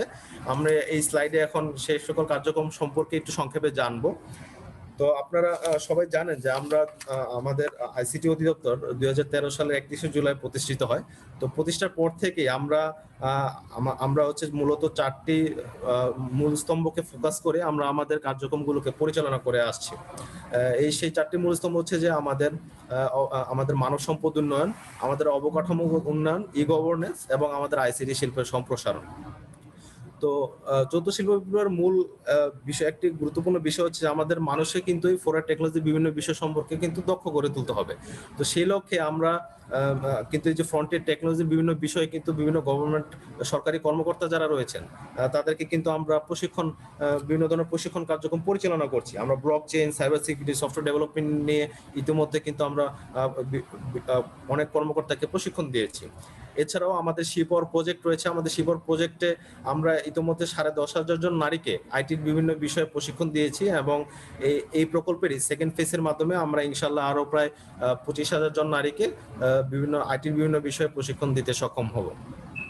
এছাড়াও আমাদের আইসিটি অবকাঠামো উন্নয়নগত আমরা কার্যক্রম পরিচালনা করে আসছি। আমরা ইতিমধ্যে 4,176টি শিক্ষা প্রতিষ্ঠানে শেখ রাসেল ডিজিটাল ল্যাব স্থাপন করেছি। সে সকল ল্যাবে রয়েছে আমাদের খুবই উচ্চ প্রযুক্তির ল্যাপটপ এবং আমাদের ইন্টারনেট কানেক্টিভিটি রয়েছে। তো এর মাধ্যমে কিন্তু স্কুল কলেজের বাচ্চারা আমাদের খুব সহজেই যে প্রযুক্তির বর্তমান আধুনিক প্রযুক্তির যে বিভিন্ন দিকগুলো সেগুলো কিন্তু তারা স্বাদ নিতে পারছে। এছাড়া আমরা স্কুল অফ ফিউচারের কথা বলছি। আমরা কিন্তু 300টি সংসদীয় আসনে 300টি স্কুল অফ ফিউচারের কার্যক্রম ইতিমধ্যে শুরু করে দিয়েছে, এবং এর মাধ্যমে যেটি হচ্ছে আমাদের ভবিষ্যতে শিক্ষা ব্যবস্থায় আমূল পরিবর্তন আসবে। এছাড়া আমরা ই গভর্নেন্স নিয়ে আমরা প্রতিনিয়ত কাজ করছি। আমাদের প্রতিটি জেলা উপজেলায় আমাদের প্রোগ্রামার স্যার রয়েছেন, সহকারী প্রোগ্রামারগণ রয়েছেন। তারা কিন্তু উপজেলা আমাদের মাঠ পর্যায় থেকে শুরু করে প্রত্যন্ত অঞ্চলে আমাদের ই নথি, ওয়েব পোর্টাল, ই নামজারি, তারপর হচ্ছে অন্যান্য ই সার্ভিস যে সকল রয়েছে সেই সকল কাজে যদি কোনো টেকনিক্যাল সাপোর্টের প্রয়োজন হয় তারা কিন্তু সবসময় প্রতিনিয়ত দিয়ে যাচ্ছেন। এছাড়া আমরা গত বছর একটি গুরুত্বপূর্ণ কার্যক্রম হাতে নিয়েছিলাম, সেন্ট্রাল এইড ম্যানেজমেন্ট সিস্টেমস বা ক্যাম্পস। আমাদের মাননীয় প্রধানমন্ত্রী সে সময় ঘোষণা দিয়েছিলেন যে করোনা দুর্যোগ আসার পর যে আমাদের 50 লক্ষ দুস্থ লোককে আমাদের ত্রাণ দিতে হবে। তো সারা দেশে তখন ছিল লকডাউন। আসলে ওই সময়টাতে আমার ত্রাণ পৌঁছানো খুবই কঠিন একটি কাজ ছিল। তো আমরা এই ক্যাম্পস সিস্টেমের মাধ্যমে আমরা তখন ইতিমধ্যে কিন্তু আমরা প্রায় 35 লক্ষ লোকেরও বেশি লোককে আমরা ইতিমধ্যে কিন্তু ডিজিটালি কিন্তু ত্রাণ দিতে সক্ষম হয়েছি। এছাড়াও আমাদের বর্তমানে যে করোনা ভ্যাকসিন যে রেজিস্ট্রেশন সিস্টেম রয়েছে, সেই রেজিস্ট্রেশন সিস্টেম যে সুরক্ষা অ্যাপ, সেটিও কিন্তু আমাদের আইসিটি অধিদপ্তরেরই নিজস্ব জনবল দিয়ে কিন্তু আমরা সেটা প্রস্তুত করেছি। এছাড়াও আমরা বর্তমানে আমাদের যে আইসিটি ইন্ডাস্ট্রি, আমাদের আইসিটি শিল্প যেটি রয়েছে সেটিকে কিন্তু সম্প্রসারণের কাজে কিন্তু বিভিন্ন উদ্যোগ আমরা হাতে নিয়েছি। আমাদের মাননীয় প্রধানমন্ত্রী 2008 সালে ঘোষণা দিয়েছিলেন যে 2021 সালের ভিতরে আমরা ডিজিটাল বাংলাদেশে পরিণত হব। তো সেই দিনটিকে কিন্তু স্মরণ করতে আমরা প্রতি বছরই 12 ডিসেম্বর আমরা ডিজিটাল বাংলাদেশ দিবস পালন করি। সেই দিবসে আমরা কুইজ প্রতিযোগিতা থেকে শুরু করে সেমিনার, র্যালি, বিভিন্ন কার্যক্রম কিন্তু আমাদের সারা দিন ব্যাপী থাকে। তো এর মাধ্যমে কিন্তু আমরা জনগণকে বিভিন্নভাবে সচেতন করতে পারছি, আমাদের আইসিটি ইন্ডাস্ট্রি সম্পর্কে লোকজনকে জানাতে পারছি। এছাড়া আমাদের বিপিও সামিট আমরা প্রতি বছর আয়োজন করে থাকি। এর মাধ্যমে আমাদের আউটসোর্সিং বিষয়ে যারা যে সকল তরুণ জনগোষ্ঠী রয়েছে তাদেরকে কিন্তু আমরা সচেতন করে তুলতে পারছি। আমাদের যে এই যে 64টি জেলায় যে আমাদের চতুর্থ শিল্প বিপ্লব নিয়ে যে আমরা সেমিনার করছি সেটাও কিন্তু এই আমাদের আইসিটি শিল্প সম্প্রসারণের একটি কার্যক্রমের একটি অংশ। আমরা সামনে কিছু আরো কার্যক্রম হাতে নিচ্ছি। আমরা এডিসি প্রকল্প নিব সামনে। তো এডিসি প্রকল্পের মাধ্যমে আমরা প্রায় 1 লক্ষেরও বেশি সরকারি দপ্তরকে আমরা ব্রডব্যান্ড ইন্টারনেট কানেক্টিভিটি প্রদান করতে পারবো। এছাড়াও আমরা আরেকটি প্রকল্প হাতে নিচ্ছি যে এক্সিলারেটিং ডিজিটাল কন্টেন্ট ইন্ডাস্ট্রি। এর মাধ্যমে আমরা দেখি যে বর্তমানে কিন্তু আমরা যে সকল ডিজিটাল কন্টেন্ট ইউজ করি, আমরা মোবাইল অ্যাপ বা গেম বলি কিংবা অ্যানিমেশন মুভি বলি, তো সেই সকল ডিজিটাল কন্টেন্ট দেখা যায় যে বাইরের দেশে তৈরি করা। তো আমরা যাতে দেশেও কন্টেন্ট যাতে তৈরি করতে পারি, সেটির পথ যাতে আরো সুগম করতে পারি, তো সেই জন্য আমরা এক্সিলারেটিং ডিজিটাল কন্টেন্ট প্রকল্প হাতে নিচ্ছি। এছাড়া আমাদের হাওড় এলাকা বা বিল এলাকা যেগুলো রয়েছে সেখানে যাতে আমরা ডিজিটালাইজেশন করতে পারি, সে লক্ষ্যে আমরা আরেকটি নতুন প্রকল্প সামনে হাতে নিচ্ছি। তো আমরা প্রেজেন্টেশনের প্রায় একেবারে শেষ পর্যায়ে চলে আসছি। তো আমরা যে চতুর্থ শিল্প বিপ্লবের কথা বলছি, যে চতুর্থ শিল্প বিপ্লবে আমরা ইতিমধ্যে প্রবেশ করেছি, তো এই জন্য আমাদের কিছু প্রস্তুতি নিয়ে রাখতে হবে। তো এখানে মূলত প্রথম যে প্রস্তুতিটি আমাদের রাখতে হবে সেটি হচ্ছে আমাদের অবকাঠামো উন্নয়ন। আমাদের 5G মোবাইল টেকনোলজি নিয়ে সামনে কাজ করতে হবে। আমাদের সেই 5G টেকনোলজি যাতে সারা দেশে ছড়াতে পারি, সারা দেশে বসাতে পারি, সেটি কিন্তু আমাদের কার্যক্রম হাতে নিতে হবে। এছাড়াও আমাদের যে বিভিন্ন ধরনের শিল্প কারখানাগুলো রয়েছে সেই শিল্প কারখানাতে কিন্তু আমাদের রোবোটিক্সের ব্যবহার কিন্তু বৃদ্ধি করতে হবে এবং আমাদের ন্যানো টেকনোলজি কিন্তু সেখানে নিয়ে আসতে হবে। আমাদের পলিসি মেকার বা সাইডে যারা রয়েছেন তাদেরকে আমাদের এই ফোরের বিভিন্ন টেকনোলজি সম্পর্কে ধারণা নিতে হবে এবং সেই অনুযায়ী কিন্তু ভবিষ্যতে বিভিন্ন ধরনের প্ল্যানিং করতে হবে, আমাদের বাজেট অ্যালোকেশন করতে হবে। এছাড়াও আমাদের যে তরুণ জনগোষ্ঠী যারা রয়েছেন তাদেরকে কিন্তু আমার স্কুল জীবন থেকে শুরু করে ফ্রন্টের টেকনোলজি গুলো নিয়ে তাদেরকে প্রস্তুত করে তুলতে হবে এবং ভবিষ্যতে তারা যাতে বিদেশে গিয়েও যাতে এই সকল সেক্টরগুলোতে তাদের কর্মসংস্থানের সুযোগ সৃষ্টি করতে পারে, সে ব্যাপারে কিন্তু আমাদের তাদেরকে দক্ষ করে তুলতে হবে। এবং সর্বশেষে গুরুত্বপূর্ণ ব্যাপারটি যেটি রয়েছে, আমরা সিকিউরিটির কথা বলছি। সিকিউরিটি কিন্তু ফোরের টেকনোলজির একটি খুবই গুরুত্বপূর্ণ আসলে চ্যালেঞ্জ, কারণ এখানে আসলে সবকিছুতে আমরা অটোমেশন ব্যবহার করছি। এখানে আমাদের সব মেশিনই হচ্ছে অটোমেটেড। তো কোনো কারণে যদি হ্যাকাররা যদি সেই সিস্টেমের অ্যাক্সেস নিয়ে নেয় তখন কিন্তু আমার পুরো সিস্টেমটি একেবারে ধসে যাচ্ছে। তো এই যে আমার যে ডাটাগুলো রয়েছে সেই ডাটাগুলোর কিন্তু আমার সিকিউরিটি নিশ্চিত করতে হবে। তো সেই ব্যাপারে এই সাইবার সিকিউরিটি বিষয়ে কিন্তু আমাদের জনগণকে থেকে শুরু করে আমাদের যে সরকারি কর্মকর্তাগণ যারা রয়েছেন তাদেরকেও কিন্তু আমাদের দক্ষতা অর্জন করতে হবে। এবং আমাদের আইসিটি বিভাগ সব বিভিন্ন সংস্থা কিন্তু আমরা ইতিমধ্যে কিছু পলিসি হাতে নিয়েছি যাতে এই ফোরের টেকনোলজি আমাদের বিভিন্ন ক্ষেত্রে যাতে আমরা ইমপ্লিমেন্টেশন করতে পারি। আমরা গত বছর ন্যাশনাল স্ট্র্যাটেজি নিয়েছি artificial intelligence, internet of things এবং রোবোটিক্স বিষয়, এবং আমরা এই সকল স্ট্র্যাটেজি নিচ্ছি সেগুলোতে আমরা প্রায়োরিটি সেক্টর হিসেবে যে ট্রান্সপোর্ট, আমাদের এগ্রিকালচার সেক্টর, আমাদের ল্যান্ড সেক্টর, এগুলোকে কিন্তু আমরা প্রায়োরিটি সেক্টর হিসেবে ধরছি। তো আমরা প্রেজেন্টেশনে শেষ করার আগে আমরা একটা ছোট্ট ভিডিও দেখব। এই ভিডিওটিতে আমরা দেখব যে আসলে আমরা যে চতুর্থ শিল্প বিপ্লবের যে বিভিন্ন প্রযুক্তির কথা বললাম সেই প্রযুক্তিগুলো আমার জীবনকে কিভাবে প্রভাবিত করতে পারে। তো আসুন আমরা একটু ছোট্ট ভিডিওটি উপভোগ করি।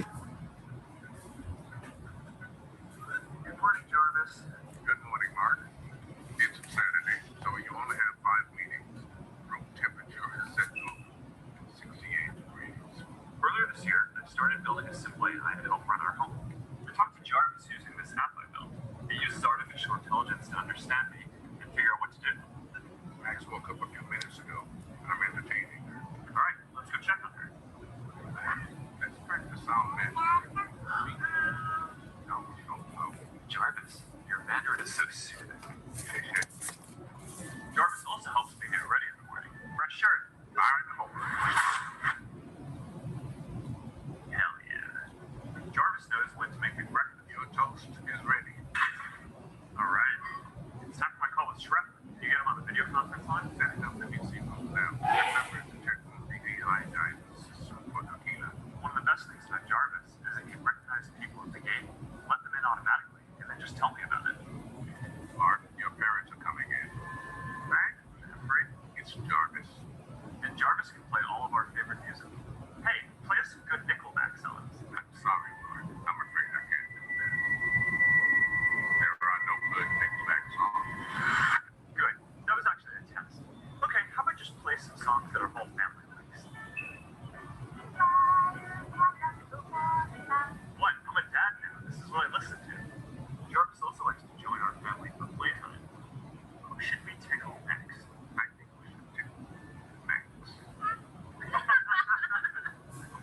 experimenting with other voices.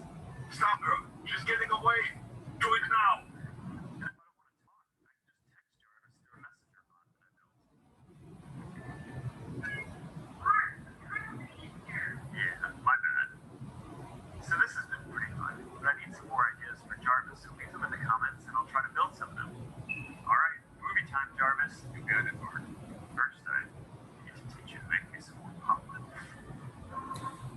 আচ্ছা, আমরা একটি ভিডিওটি দেখলাম যে এখানে আমাদের ফেসবুকের যিনি প্রতিষ্ঠাতা মার্ক জুকারবার্গ, তো তার একটি আর্টিফিশিয়াল ইন্টেলিজেন্স সিস্টেম রয়েছে যার নাম হচ্ছে জার্ভিস।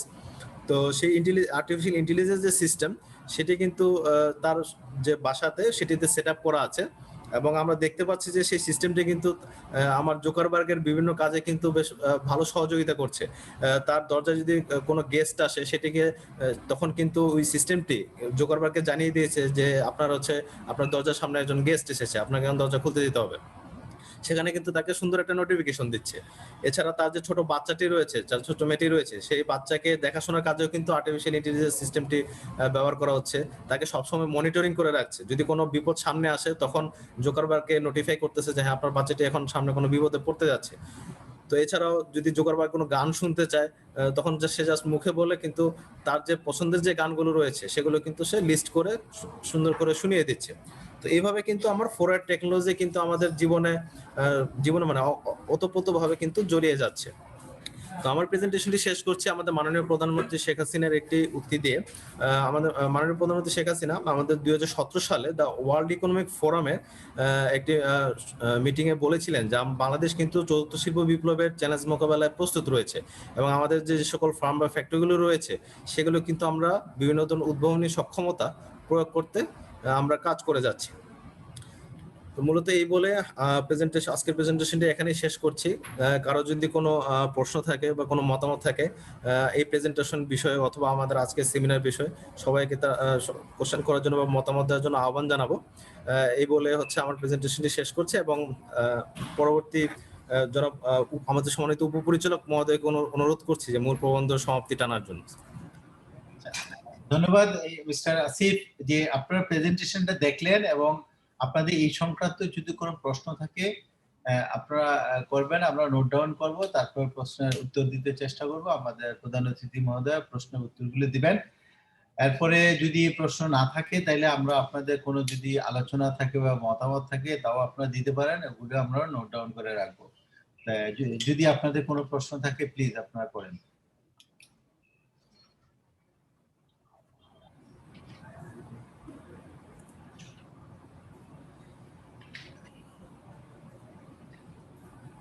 আমার একটি কোশ্চেন ছিল। জি, আমি doctor Mohammad Golam Mostafa, district livestock officer, Chuadanga. আসলে আমাকে শোনা যাচ্ছে? জি শোনা যাচ্ছে। আসলে প্রেজেন্টেশন খুবই চমৎকার লাগলো আর কি। বর্তমান আমাদের যে টার্গেট 2041 সালের উন্নত সমৃদ্ধ বাংলাদেশ গঠনের জন্য করার জন্য একটা যুবযোগী একটা পদক্ষেপ আমি মনে করি। তো এটার মাধ্যমে এই যে আইসিটি বা রেগুলেশনের মাধ্যমে যে আমরা এগিয়ে যাচ্ছি, বাংলাদেশ এগিয়ে যাচ্ছেও, এবং আমরা অনেক এগিয়ে গেছি আর কি। আমরা যদি 10 বছর 20 বছর পূর্বে তাকাই তো অনেক আমরা এগিয়েছি এটার কারণেই, মূলত এই আইসিটির কারণে। তো এখানে আমি যেটা জানতে চাচ্ছি যে এই টেকনোলজি ব্যবহার করে আমরা লাভবান হচ্ছে, আমাদের উপকার হচ্ছে, আমরা ডেভেলপ করছি। তো পাশাপাশি কিন্তু আমাদের যে বর্তমান আমাদের দেশের যে ভবিষ্যৎ প্রজন্ম, তারা কিন্তু এই টেকনোলজি ব্যবহার করে অনেক ক্ষতিগ্রস্ত হচ্ছে। হয়তো সেটা পার্সেন্টেজ হয়তো ওইরকম না, কিন্তু তারপরে একটা মেজরিটি হচ্ছে কিন্তু অনেক যারা শিক্ষার্থী আছে, যারা এখন এই টেকনোলজি গুলো ব্যবহার করে, বিশেষ করে মোবাইল মাধ্যমে যে টেকনোলজি গুলো ব্যবহার করে, এটা ব্যবহার করে তার ভালো দিকটাও ব্যবহার করছে, তার খারাপ দিকটাও কিন্তু তার ব্যবহার করছে। এই খারাপ দিকটা ব্যবহার যা করছে এইটা মনিটরিং করার কোনো সুযোগ আছে কিনা? কোশ্চেন হলো যে আমার ছেলেটাই হয়তো আমি একটা ডিভাইস তাকে হাতে দিয়েছি, আমার ব্রডব্যান্ড কানেকশন আছে, তো সে যে পজিটিভটা ব্যবহার না করে নেগেটিভটা ব্যবহার করছে, এটা মনিটরিং করার কোনো টেকনোলজি এখন ব্যবহার হচ্ছে কিনা বা সুযোগ আছে কিনা? ধন্যবাদ। হ্যাঁ, ধন্যবাদ আপনার প্রশ্নের জন্য। স্যার উত্তর দিবেন তার বক্তব্যে, আমাদের প্রধান অতিথি মহোদয়। হ্যাঁ, আর কোনো প্রশ্ন?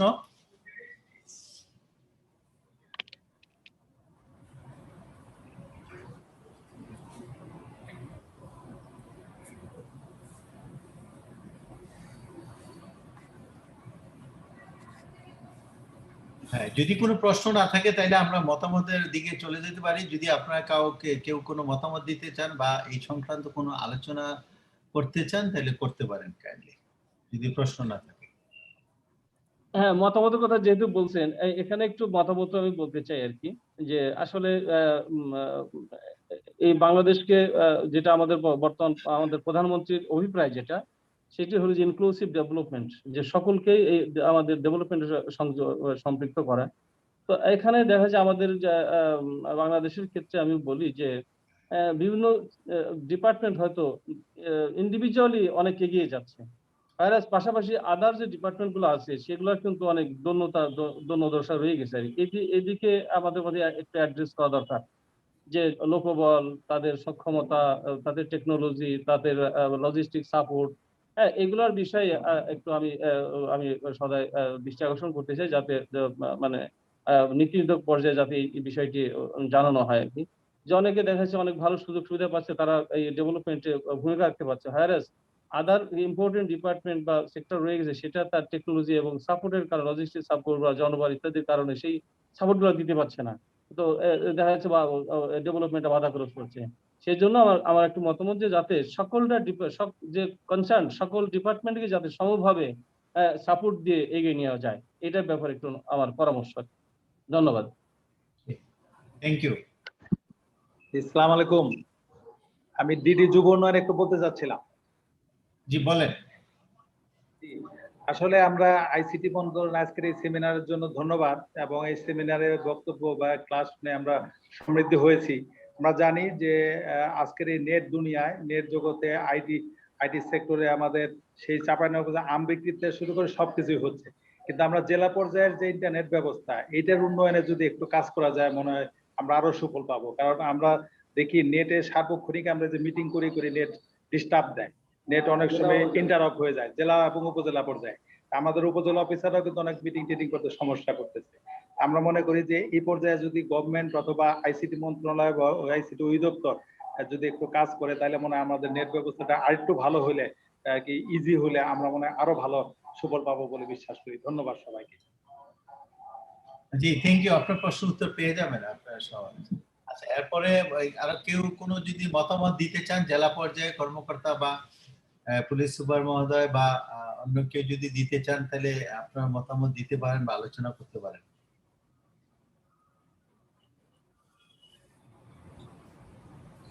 আসসালামু আলাইকুম। আসসালামু আলাইকুম। ওয়ালাইকুম আসসালাম, শুনতে পাচ্ছি। আমি জেলা তথ্য অফিসার বলছি। আমার একটা অভিমত ছিল আর কি। তো বিষয়টা হচ্ছে যে আমরা যেহেতু চতুর্থ শিল্প বিপ্লবে যাচ্ছি, সেক্ষেত্রে আমার প্রশ্নটা হলো যে আমরা দেখতে পাই প্রায় যে বিভিন্ন জ্যাম এড়ানোর জন্য এয়ারবাস, যেটা কারো যে তার বাড়িতে নামতে পারে, এই এয়ারবাস গুলো আমরা দেখতে পারি। তো এই চতুর্থ শিল্প বিপ্লবের অংশ হিসেবে আমরা বাংলাদেশিরা এই এয়ারবাসের যেই ৩-৪ জন করে মানুষ থাকে, কার গাড়ির মতো পাখা থাকে, উড়ে আবার চলে যেতে পারে, আবার আসতে পারে, এই এয়ারবাস গুলো আমরা বাংলাদেশিরা কত সাল নাগাদ আমরা পেতে পারি বা পাওয়ার সম্ভাবনা আছে কিনা, এবং আমাদের বাংলাদেশে এই ধরনের টেকনোলজি নিয়ে কাজ কেউ করছে কিনা, আমি সেই বিষয়ে আমার একটু প্রশ্ন আছে, যে এই বিষয়গুলো আমাকে যদি একটু জানাতেন। থ্যাংক ইউ আপনার প্রশ্নের জন্য। তারপরে আর কেউ আছেন? আসসালামু আলাইকুম। ওয়ালাইকুম আসসালাম। জি, আমি পানি উন্নয়ন বোর্ড থেকে বলছিলাম, সহকারী প্রকৌশলী, চুয়াডাঙ্গা। জি বলে। জি আচ্ছা, এই যে আমাদের যে আর কি বিভিন্ন জায়গায় এই যে হাইটেক পার্ক গুলো করা হচ্ছে, এই হাইটেক পার্ক গুলোর আসলে কাজ কি, এই বিষয়টা যদি একটু মানে আমার একটু জ্ঞান আর কি একটু জানা দরকার আর কি।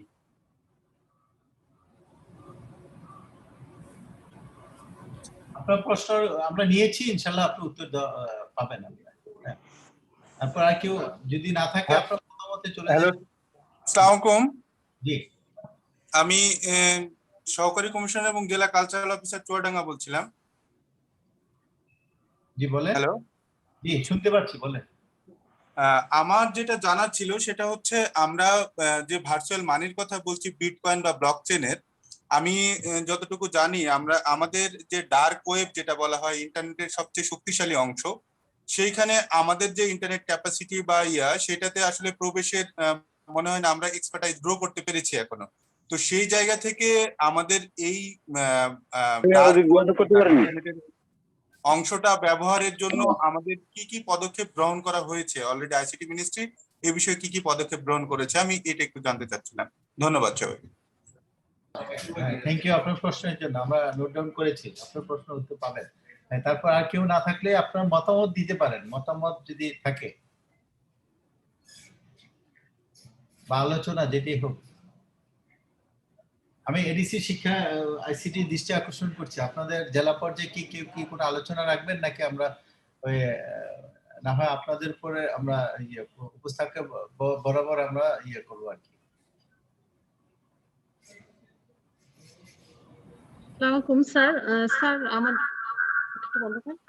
স্যার আমাদের এই পর্যায়ে আর জেলা পর্যায়ে কোনো আলোচনা নেই স্যার। আমাদের সরাসরি স্যার, আমাদের বিশেষ অতিথি স্যার আছেন, উনি বলবেন, প্রধান অতিথি স্যার বলবেন, এরপরে হচ্ছে আমাদের ডিসি স্যার শেষ করে দেবেন স্যার। আচ্ছা, আপনাদের বিশেষ অতিথি কেউ আছে? স্যার আমার একটি জানার ছিল একটা বিষয় স্যার, সেটা হচ্ছে স্যার এই যে চতুর্থ শিল্প বিপ্লব আমরা বলছি এবং আর্টিফিশিয়াল ইন্টেলিজেন্স আর অন্যান্য বিভিন্ন যে বিষয়গুলো স্যার, আইওটি, বিগ ডাটা, তো স্যার এইগুলো আমাদের অনেকগুলো সবকিছু আমাদের উপকারার্থে স্যার, কিন্তু ভবিষ্যতে যদি আমরা সবকিছু এরকম আর্টিফিশিয়াল ইন্টেলিজেন্স দিয়ে করি, সেক্ষেত্রে যারা আমরা হিউম্যান রিসোর্স রয়েছে, সেই হিউম্যান রিসোর্সের ম্যানেজমেন্টটা কিভাবে হবে স্যার, এবং তারা আসলে কি কর্মহীন হয়ে পড়বে কিনা, বা ভবিষ্যতে এর কোনো আমাদের অন্য কোনো নেগেটিভ ইম্প্যাক্ট হবে কিনা, এই বিষয়ে স্যার একটু জানতে চাচ্ছিলাম। ওকে, ঠিক আছে, আপনার প্রশ্ন উত্তর হবে ইনশাআল্লাহ, যাব জানতে পারবেন। হ্যাঁ, যদি না থাকে, আমি আর কোনো যদি আলোচনা না থাকে, আমি উপস্থাপক তরিকুল ইসলামের উপরে আমি ছেড়ে দিচ্ছি, উনি পরবর্তী কার্যক্রম শুরু করবেন। তরিকুল ইসলাম। ধন্যবাদ স্যার আপনার সুন্দর প্রাণবন্ত উপস্থাপনার জন্য। এ পর্যায়ে আমি আমাদের অনুষ্ঠানের প্রধান অতিথি জনাব মোহাম্মদ রেজাউল মাকসুদ জাহিদি স্যার, অতিরিক্ত মহাপরিচালক তথ্য যোগাযোগ প্রযুক্তি দপ্তর স্যারকে অনুরোধ করব আমাদের যে আলোচনার যে কিছু প্রশ্ন আসছে সেই প্রশ্নগুলোর উত্তর দেওয়ার জন্য এবং স্যারের জ্ঞান গর্ব আলোচনার জন্য। স্যার। ধন্যবাদ প্রোগ্রামার, সুন্দর একটি উপস্থাপনা দেওয়ার জন্য এবং সুন্দরভাবে অনুষ্ঠানটি পরিচালনা করার জন্য।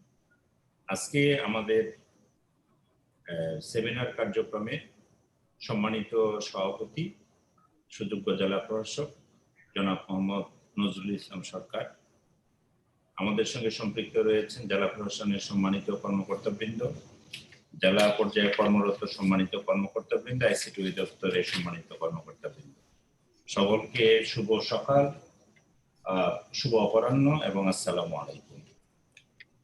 আমরা একটা ফ্যান্টাস্টিক প্রেজেন্টেশন আমরা লক্ষ্য করেছি, ভেরি ইনোভেটিভ একটা প্রেজেন্টেশন আমাদের প্রকৌশলী আসিফ প্রদান করেছেন।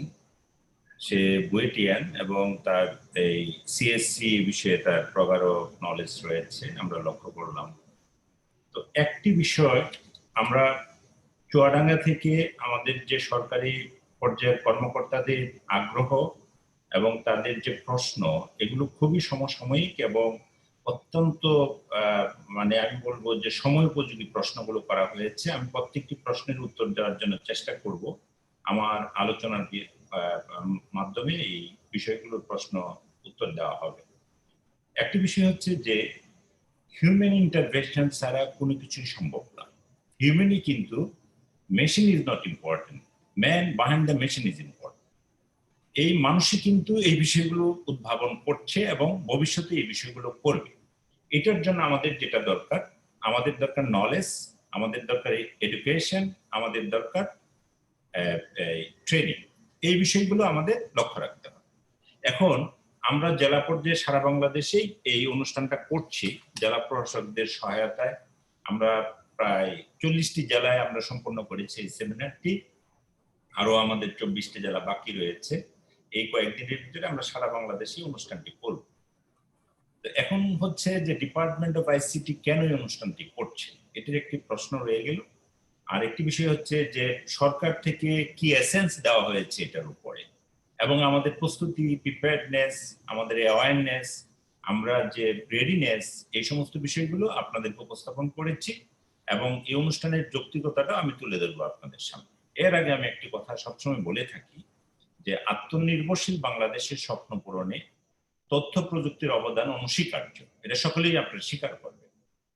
আমাদের 2008 সনে মাননীয় প্রধানমন্ত্রী 12ই ডিসেম্বর যখন ডিজিটাল বাংলাদেশ আমাদের নির্বাচনী ইশতেহারে যখন এই বিষয়টা ভিশন 2021 চলে আসে, তখন কিন্তু ডিজিটাল বাংলাদেশ নিয়ে অনেকেই পরিহাস করেছে, এটা কিন্তু সত্য, আপনারা অনেকেই জানেন। তো আমরা অতি অল্প সময়ে, যেমন 11-12 বছরে, যেটা আমাদের একজন কর্মকর্তা বলেছেন যে অতি অল্প সময়ে আমরা একটা rapid transformation of the society, rapid transformation of the technology, এই যে একটা রেপিড ট্রান্সফরমেশন হয়েছে, এটা হচ্ছে মাননীয় প্রধানমন্ত্রীর যে ভিশনটা, সেই ভিশনটা আমাদের সরকারি কর্মকর্তা, বেসরকারি পর্যায়ে বিভিন্ন অর্গানাইজেশন একত্রে মিলেই কিন্তু আমরা আজকে একটি উন্নয়নশীল বাংলাদেশে আমরা পৌঁছেছি। আজকে আমাদের মাথাপিছু আয় আমরা বলছি $2227, যেটা এশিয়ার ভিতরে সবচেয়ে বেশি, ইন্ডিয়ার চেয়েও আমরা এগিয়ে রয়েছি। এটার একমাত্র কারণ যে ডিজিটাল বাংলাদেশের যে ঘোষণাটা প্রত্যয়টা এসেছিল, সেটার প্রেক্ষিতে সরকার থেকে অনেকগুলো নীতিমালা, স্ট্র্যাটেজি পেপার এবং অনেক কার্যক্রম গ্রহণ করার ফলে আমাদের প্রায় সারা বাংলাদেশে যে একটা আইসিটি ইকোসিস্টেম ডেভেলপ করেছে, সেটার ফলাফল কিন্তু আমরা পাচ্ছি। এখন বিষয় হচ্ছে যে সরকার থেকে আরো ভিশন দেওয়া হয়েছে, আমরা যেটা বলছি আমাদের ভিশন 2041, আমাদের এইচডিজি গোল 2030, এটা আপনারা সকলেই জানেন, এগুলো নিয়েও কাজ করা হচ্ছে এবং আমরা স্ট্যান্ডার্ড অপারেটিং প্রসিডিওর প্রস্তুত করা হয়েছে, আমাদের বিজনেস কন্টিনিউটি প্ল্যান রয়েছে। আমাদের, আপনারা লক্ষ্য করেছেন, আমরা ইতিমধ্যে আইসিটি বিভাগ থেকে আমরা 5টা স্ট্র্যাটেজি পেপার তৈরি করা হয়েছে 4th ইন্ডাস্ট্রিয়াল রেভলিউশন চ্যালেঞ্জ মোকাবেলা করার জন্য। এগুলো আমাদের উপস্থাপক এখানে ইঞ্জিনিয়ার আসিফ সুন্দরভাবে বলেছেন যে আমাদের national strategy paper for IoT, national strategy paper for blockchain, আপনারা প্রশ্ন করেছেন ব্লকচেইন বিষয়ে, national strategy paper for drone, national strategy paper for artificial intelligence, এগুলো সুনির্দিষ্টভাবে সরকারের লক্ষ্য রয়েছে, এগুলোর জন্য কর্ম পরিকল্পনা গ্রহণ করা হয়েছে এবং আমরা জেলা পর্যায়ে এই বিষয়গুলো এখন অবহিত করা শুরু করেছি। এখন আমরা কেন এই সেমিনারটা আয়োজন করেছি, আপনারা লক্ষ্য করে থাকবেন, জেলা প্রশাসক মহোদয় জানেন যে আমাদের এই বছর 15ই ফেব্রুয়ারি তারিখে রাষ্ট্রের সর্বোচ্চ কর্মকর্তা, আমাদের মন্ত্রিপরিষদ সচিব জনাব খন্দকার আনোয়ারুল ইসলাম স্যার একটা সেমিনার করেন। এই সেমিনার বিষয়বস্তুটা ছিল এরকমই যে বাংলাদেশে দক্ষতা উন্নয়নের জন্য দপ্তর সংস্থার প্রধানদের সমন্বয়ে অংশগ্রহণে 4র্থ শিল্প বিপ্লব মোকাবেলায় আমাদের করণীয় নির্ধারণ। এখানে কিছু সুনির্দিষ্ট গাইডলাইন দেওয়া হয়েছে, সেই গাইডলাইনের ভিতরে আমাদের গভর্নমেন্টের যে machinery, we have to give the input to develop hour skills and develop hour education sector, এবং আমাদের কোঅর্ডিনেশনটাকে স্ট্রং করতে হবে। এটা আমাদের মন্ত্রিপরিষদ সচিব মহোদয় একটা নির্দেশনা দিয়েছে এবং কিছু সিদ্ধান্ত আমাদেরকে দিয়েছেন, সিদ্ধান্তগুলো আমি একটু রিড আউট করবো, তাহলে আপনারা বুঝতে পারবেন। আপনাদের অনেক প্রশ্নের উত্তর এখানে দেওয়া আছে। উনি বলেছেন প্রথমেই যে শিক্ষা এবং দক্ষতার মাঝে সমন্বয় সাধন করতে হবে। আমরা যে 10টা, আমরা 4th ইন্ডাস্ট্রিয়াল রেভলিউশন চ্যালেঞ্জের যে 10টা বিষয় আমরা উল্লেখ করেছি, এর ভিতরে আমরা বলেছি আমাদের ব্লকচেইন, আমাদের আইওটি, আমাদের এআই, আমরা আরো বলেছি যে automation, nano materials, big data analytics, আমাদের রোবোটিক্স, অগমেন্টেড রিয়েলিটি, এই বিষয়গুলো ক্যাবিনেট সেক্রেটারি মহোদয় 10টা বিষয় সুনির্দিষ্টভাবে বলেছেন এই প্রযুক্তিগুলো আমাদের আসবে। এই প্রযুক্তিগুলো অলরেডি বাংলাদেশে ঢুকেছে এবং এগুলো কিভাবে আমরা how we can confront these challenges and take the opportunity from these technologies, and we have to find out the ways. এখন হচ্ছে ক্যাবিনেট সেক্রেটারি স্যার প্রথম যেটা বলেছেন, শিক্ষা এবং দক্ষতার মাঝে আমাদের সমন্বয় সাধন করতে হবে। দক্ষতা উন্নয়ন নিয়ে যে 29টি মন্ত্রণালয় এবং 35টি দপ্তর সংস্থা রয়েছে, এগুলোর মাঝে সমন্বয় সাধন করতে হবে, কোঅর্ডিনেশন। দ্বিতীয় হচ্ছে যে আমাদের বর্তমান যে কারিকুলাম রয়েছে, এই কারিকুলাম আমাদের আপগ্রেডেশন করতে হবে। তা আপগ্রেডেশনের প্রয়োজনটা কি, যে আমাদের 4th ইন্ডাস্ট্রিয়াল রেভলিউশনের যে চ্যালেঞ্জগুলো আমাদের আসবে, সেই চ্যালেঞ্জগুলো যদি আমরা একদম গ্রাসরুট লেভেলে, আমাদের প্রায় 4 কোটি শিক্ষার্থী রয়েছে, আমাদের প্রাথমিক বিদ্যালয়ে 1,75,00,000, মাধ্যমিক পর্যায়ে 1.5 কোটি, ইউনিভার্সিটি অন্যান্য পর্যায়ে প্রায় 20 লক্ষ যে শিক্ষার্থী রয়েছে, তারা হচ্ছে ফিউচার স্টিয়ারিং ফোর্স। এই স্টিয়ারিং ফোর্সকে যদি আমরা গুরুত্ব না দিই এবং এদেরকে যদি উপযুক্ত পরিবেশে মানুষ না করা যায় এবং টেকনোলজি নলেজ যদি তার ট্রান্সফার না করা যায়, we can't combat this situation. আমরা এই যুদ্ধের সঙ্গে আমরা তাল মিলিয়ে চলতে পারবো না এবং আমাদের এই জাতির আমাদের যে স্বপ্ন রয়েছে 2041 সনে উন্নত বাংলাদেশ, সেটা সম্ভব নয়। এই সমস্ত কারণে মাননীয় প্রধানমন্ত্রী আমাদেরকে নির্দেশনা প্রদান করেছেন, ক্যাবিনেট সেক্রেটারি নির্দেশনা প্রদান করেছে যে মাঠ পর্যায় পর্যন্ত আমাদের যে আইসিটি ডেভেলপমেন্ট এটা অবহিত করা এবং ফিউচারে আমাদের করণীয় কি, আপনাদের কি কাজ, আমাদের কি কাজ, এটার জন্য আমাদের কোঅর্ডিনেশন, কোলাবোরেশন এন্ড কোঅপারেশন, এই তিনটা বিষয়কে আমরা লক্ষ্য নিয়ে আমরা এই সেমিনারগুলো আয়োজন করে আপনাদের মতামতগুলো নিচ্ছি। পরবর্তী পর্যায়ে সরকারকে আমরা অবহিত করব যে জেলা প্রশাসনের সঙ্গে সম্পৃক্ত কর্মকর্তা এবং জেলার অন্যান্য কর্মকর্তা বৃন্দ আমাদেরকে যে সুপারিশ, যে পরামর্শ দিয়েছে, এই বিষয়গুলো নিয়ে আমাদের কাজ করা উচিত।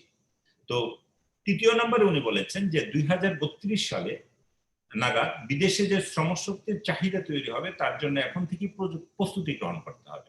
এই প্রস্তুতির ভিতরে তাদেরকে আমাদের টেকনোলজি নলেজ ট্রান্সফার করতে হবে। আমাদেরকে শুধুমাত্র আমরা সারা পৃথিবীতে এখন লক্ষ্য করে দেখবেন যে আমাদের জিডিপি গ্রোথ রেটে আমাদের ফরেন যারা রিমিটেন্স পাঠাচ্ছে এটার একটা বিরাট ভূমিকা এবার রয়েছে। আমাদের জিডিপি গ্রোথ রেট আমরা বলছি 6.1%। এই কোভিড পরিস্থিতিতে সারা বিশ্বে যেটা খুবই আমাদের বাংলাদেশের জিডিপি গ্রোথ রেট খুব ঈর্ষণীয় এবং এই ক্ষেত্রে আমাদের ফরেন রিমিটেন্স আসছে 22 বিলিয়ন আমেরিকান ডলার। এই আমেরিকান ডলার যে আসছে আমাদের বাংলাদেশে এটা 22 বিলিয়ন।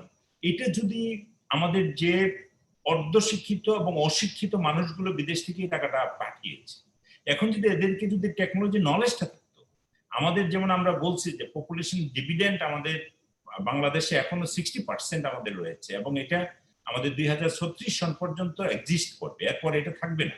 তখন এজিং পপুলেশন বেড়ে যাবে এবং ইয়ং জেনারেশন আমাদের দেশে কমে যাবে। এই যে অপরচুনিটি, এই অপরচুনিটিকে যদি আমরা টেকনোলজি নলেজটা আমরা হ্যান্ড ওভার করতে পারি এবং তাদেরকে দক্ষ করে গড়ে তুলতে পারি এবং আমাদের এই পরিকল্পনাটা কি আছে সেটা আপনাদেরকে আমরা বলবো এবং তারা যখন বিদেশে যাবে বর্তমানে যে বেতন পাচ্ছে তার চেয়ে 10 থেকে 20 গুণ তারা আর্ন করবে, তখন আমাদের জিডিপি সাইজ বেড়ে যাবে এবং আমাদের মাথাপিছু আয়, যেটা আমাদের 2041 সনে মাননীয় প্রধানমন্ত্রীর যে উন্নত বাংলাদেশ, তখন আমাদের $12,000 উপরে যেতে হবে। তখন একমাত্র আমাদের এই টেকনোলজিকে যদি আমরা ভালোভাবে ইনভাইট করতে পারি, ট্রেনিং দিতে পারি এবং আমাদের ইয়াং জনসমাজ এবং এই 4 কোটি শিক্ষার্থীকে যদি আমরা উপযুক্ত শিক্ষায় শিক্ষিত করতে পারি, তাহলে আমাদের এই যুদ্ধে জয়লাভ করা সম্ভব। এখানে আমি প্রশ্নে আসি।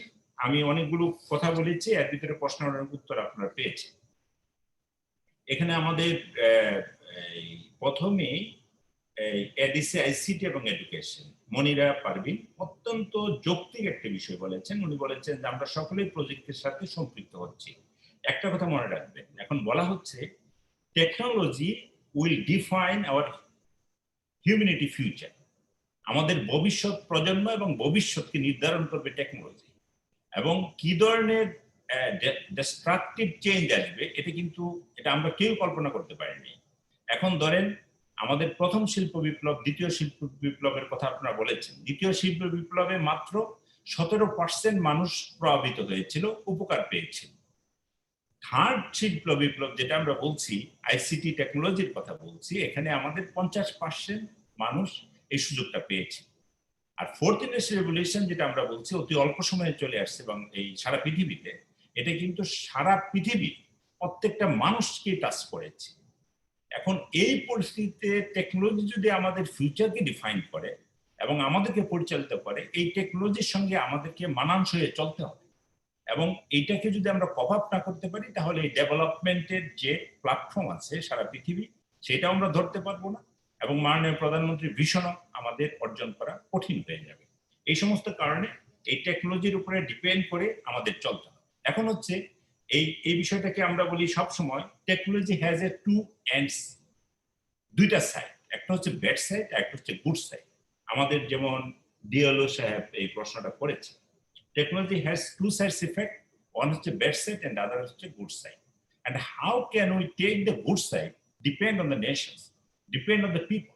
আপনি এখন এই গুড সাইডটা নেওয়ার জন্য আমাদের কিছু পদক্ষেপ আপনারা বলেছেন, আমরা লক্ষ্য করেছি, আপনারা দেখবেন এই সোশ্যাল মিডিয়া পেপার পত্রিকায় আমরা বলি যে সবসময় লক্ষ্য করে দেখবেন যে আমাদের এই যে 4 কোটি শিশু রয়েছে যারা ফিউচার লিডার আমাদের, তাদের এখন দেখবেন টিকটক, বিগো লাইফ, আপনারা দেখবেন পাবজি খেলা, ফ্রি ফায়ার খেলা, লাইকির মতো ডিস্ট্রাকটিভ গেমের প্রতি আসক্ত হচ্ছে। হোয়াই?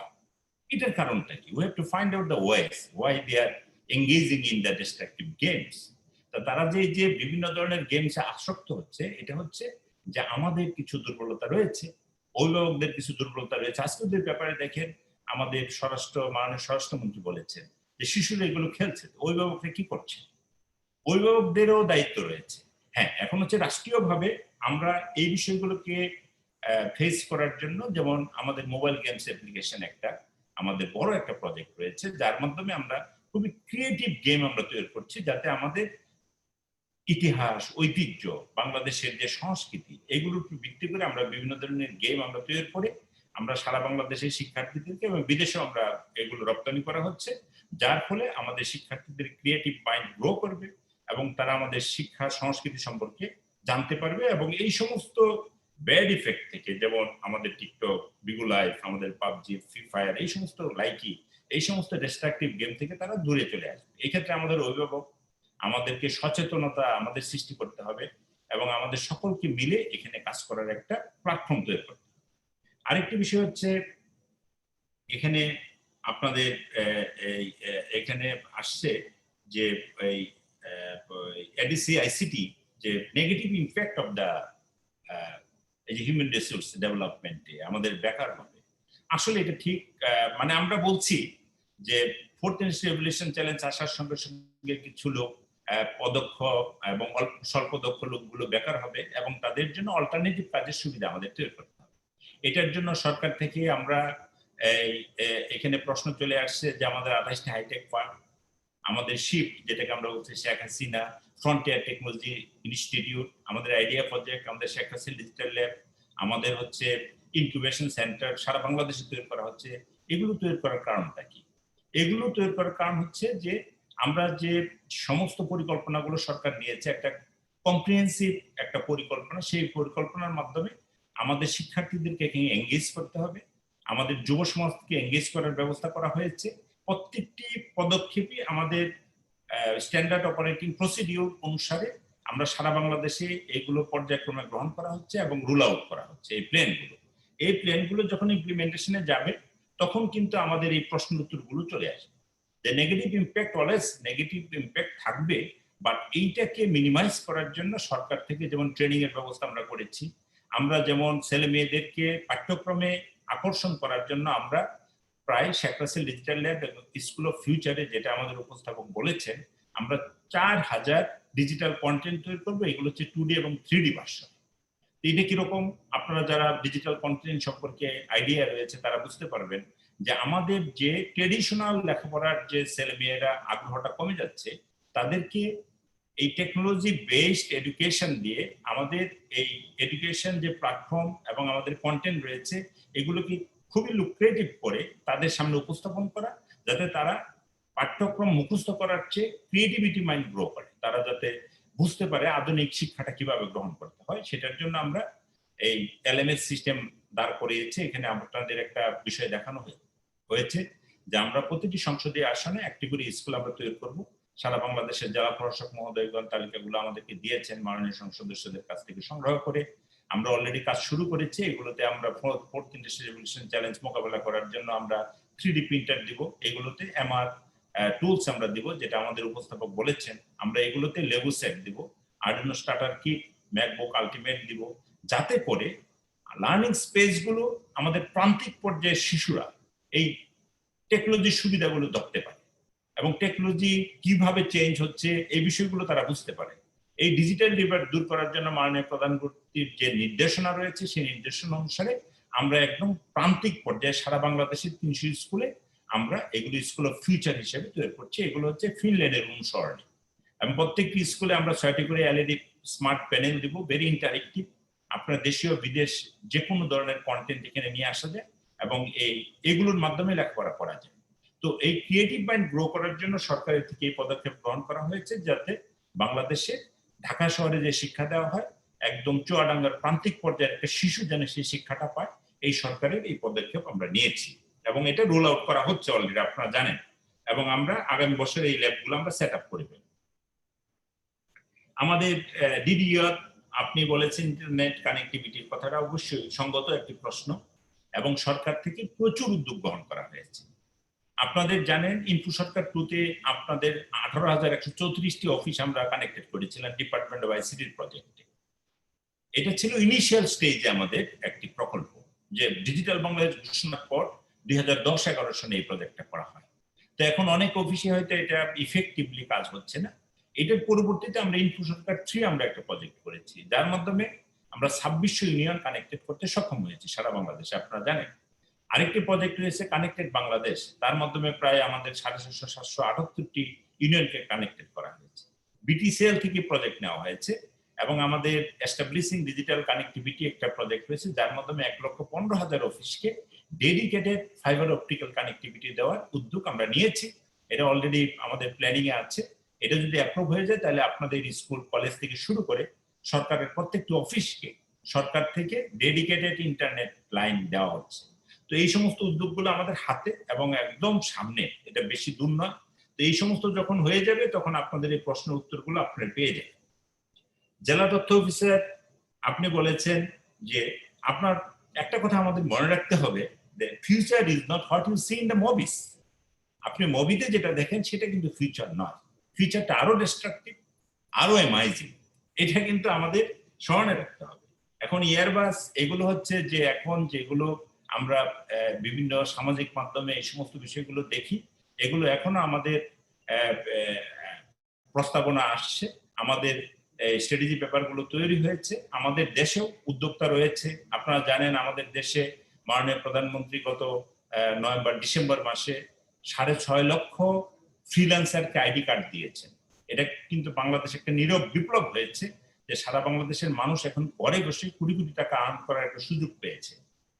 তো আমরা আশা রাখি যে ইয়ারবাস কেন, ইটস এ মডার্ন টেকনোলজি, আমাদের বাংলাদেশের ছেলেরাই এগুলো করবে। যেমন কম্পিউটার আমাদের আইডিয়া প্রজেক্ট থেকে, আমাদের স্টার্টআপ থেকে তৈরি করা হচ্ছে, আমাদের নিজস্ব প্রযুক্তি ব্যবহার করে, যেগুলো আমরা এখন বাহিরে দেওয়ার জন্য আমরা চেষ্টা করছি। পানি উন্নয়ন বোর্ড একজন কর্মকর্তা হাইটেক পার্কের কাজ কি আপনি প্রশ্ন করেছেন। হ্যাঁ, খুবই সঙ্গত একটি প্রশ্ন। আমাদের আইসিটি বিভাগের মাধ্যমে প্রায় 28টি হাইটেক পার্ক আপনারা লক্ষ্য করেছেন। আমাদের Bangabandhu hitech park, it's a big hitech park in Bangladesh. আমাদের Janata software park, Jashore technology park, এরকম ভাবে সারা বাংলাদেশে 28টি হাইটেক পার্ক। আমাদের ইনকিউবেশন সেন্টার রয়েছে, শেখ কামাল আইটি পার্ক রয়েছে, এবং সর্বশেষ যেটা রয়েছে Sheikh Hasina frontier technology incubation centre, যেটা করা হচ্ছে। আমাদের সরকারের থেকে যে সিদ্ধান্তটা গ্রহণ করা হয়েছে, আমাদের Sheikh Russel digital lab school of ফিউচারের মাধ্যমে আমরা এখানে আমাদের ছেলে মেয়েদেরকে প্রোগ্রামিং এবং অন্যান্য শিক্ষাগুলো দিব। এই শিক্ষাগুলো পাওয়ার পর তারা চলে যাবে শিফটে, শিফট থেকে তারা চলে যাবে ইউনিভার্সিটি, আমাদের ইনকিউবেশন সেন্টার এবং আমাদের বিভিন্ন আইটি পার্কে। তারা ওখানে আমাদের বিভিন্ন ইনভেস্টরদেরকে আমরা আমন্ত্রণ জানাচ্ছি। বাংলাদেশে অনেকগুলো বিদেশি ইনভেস্টর কাজ করে। এই সমস্ত বিভিন্ন বেসরকারি প্রতিষ্ঠানগুলো বাংলাদেশে রোবোটিক্স, আমাদের আইওটি, আমাদের AI, artificial intelligence, machine learning, এই সমস্ত বিষয়ে কিন্তু কাজ করছে, গবেষণা চলছে। এই সমস্ত সেক্টরে কাজ করার জন্য আমাদের হাইটেক পার্কে বাংলাদেশে যারা আইটি এবং আইটিএস সার্ভিস নিয়ে কাজ করে এবং বাইরের যারা ইনভেস্টর বাংলাদেশে আসতে চায়, 2024 সন পর্যন্ত আমরা ট্যাক্স রিডামশন করা হয়েছে, কোনো ট্যাক্স নেওয়া হয় না। রিডামশন দিয়ে তাদেরকে উৎসাহিত করে প্রণোদনা দিয়ে এই হাইটেক পার্কগুলো অ্যাক্টিভেট করা হচ্ছে। আমাদের বাংলাদেশে এখন আমরা যখন কম্পিউটার কিনি, কম্পিউটার কিন্তু আমরা এখন মেড ইন বাংলাদেশ বলছি। যে বাংলাদেশে বৃহত্তর প্রতিষ্ঠানগুলো যেমন আপনাদের ডেল এবং অন্যান্য কোম্পানিগুলো যদি বাংলাদেশে তাদের ফ্যাক্টরি স্থাপন করে, তাহলে তাদের কম্পিউটার আমরা নিব। আমাদের ডিসিশন, এটা রাষ্ট্রীয় ডিসিশন। তো এই যে ডিসিশনটা নেওয়া হয়েছে, তাহলে বাংলাদেশের ইন্ডাস্ট্রিকে প্রমোশন করার জন্য এরা কাজ করবে কোথায়? হাইটেক পার্কে কাজ করবে। এই জন্য হাইটেক পার্কগুলো করা হয়েছে।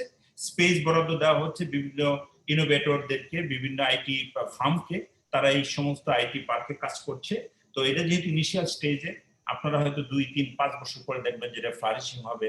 এবং মাননীয় প্রধানমন্ত্রী 2008 সনে যখন ডিজিটাল বাংলাদেশ ঘোষণা করে, আপনারা সকলেই জানেন, তখন এটা নিয়ে অনেকে অনেক কথা বলেছেন। আজকে 2021-এ এসে এটার ফলাফল আমরা পাচ্ছি এবং আমাদের প্রায় এখন ইন্টারনেট ইউজার হচ্ছে 10 কোটি 10.5 কোটি। ইউ ক্যান্ট ইমাজিন যে বাংলাদেশে এটা হইতে পারে। 2008 সালে আমাদের ইন্টারনেট ইউজার ছিল মাত্র 55 লক্ষ। এই যে rapid transformation of the society এবং আমাদের যে গভর্নমেন্ট সেক্টর, এটা একমাত্র সম্ভব হয়েছে মাননীয় প্রধানমন্ত্রীর ভিশনারি এই স্টেপের জন্য। এবং আমরা যে বিষয়গুলো এখন আইসিটি বিভাগ থেকে নেওয়া হয়েছে, আপনারা দেখবেন 2-1 বছর 5 বছরের ভিতরে এই যে rapid transformation of the technology আমাদের এই সমাজের একটা ব্যাপক পরিবর্তন অপেক্ষা করছে। কালচারাল অফিসার একটা প্রশ্ন করেছেন যে বিটকয়েন এবং ব্লকচেইন, গুড কোশ্চেন। আপনারা লক্ষ্য করে থাকবেন আমরা এগুলোকে বলি ক্রিপ্টোকারেন্সি। এটা হচ্ছে পৃথিবীতে এটা ডিজিটাল কারেন্সি। এই ডিজিটাল কারেন্সি এখন একটা ডিস্ট্রাকটিভ রূপ নিয়েছে, অনেক দেশ এটা বন্ধ করেছে, নীতিমালা প্রণয়ন করা হয়েছে, বাংলাদেশেও বন্ধ আছে।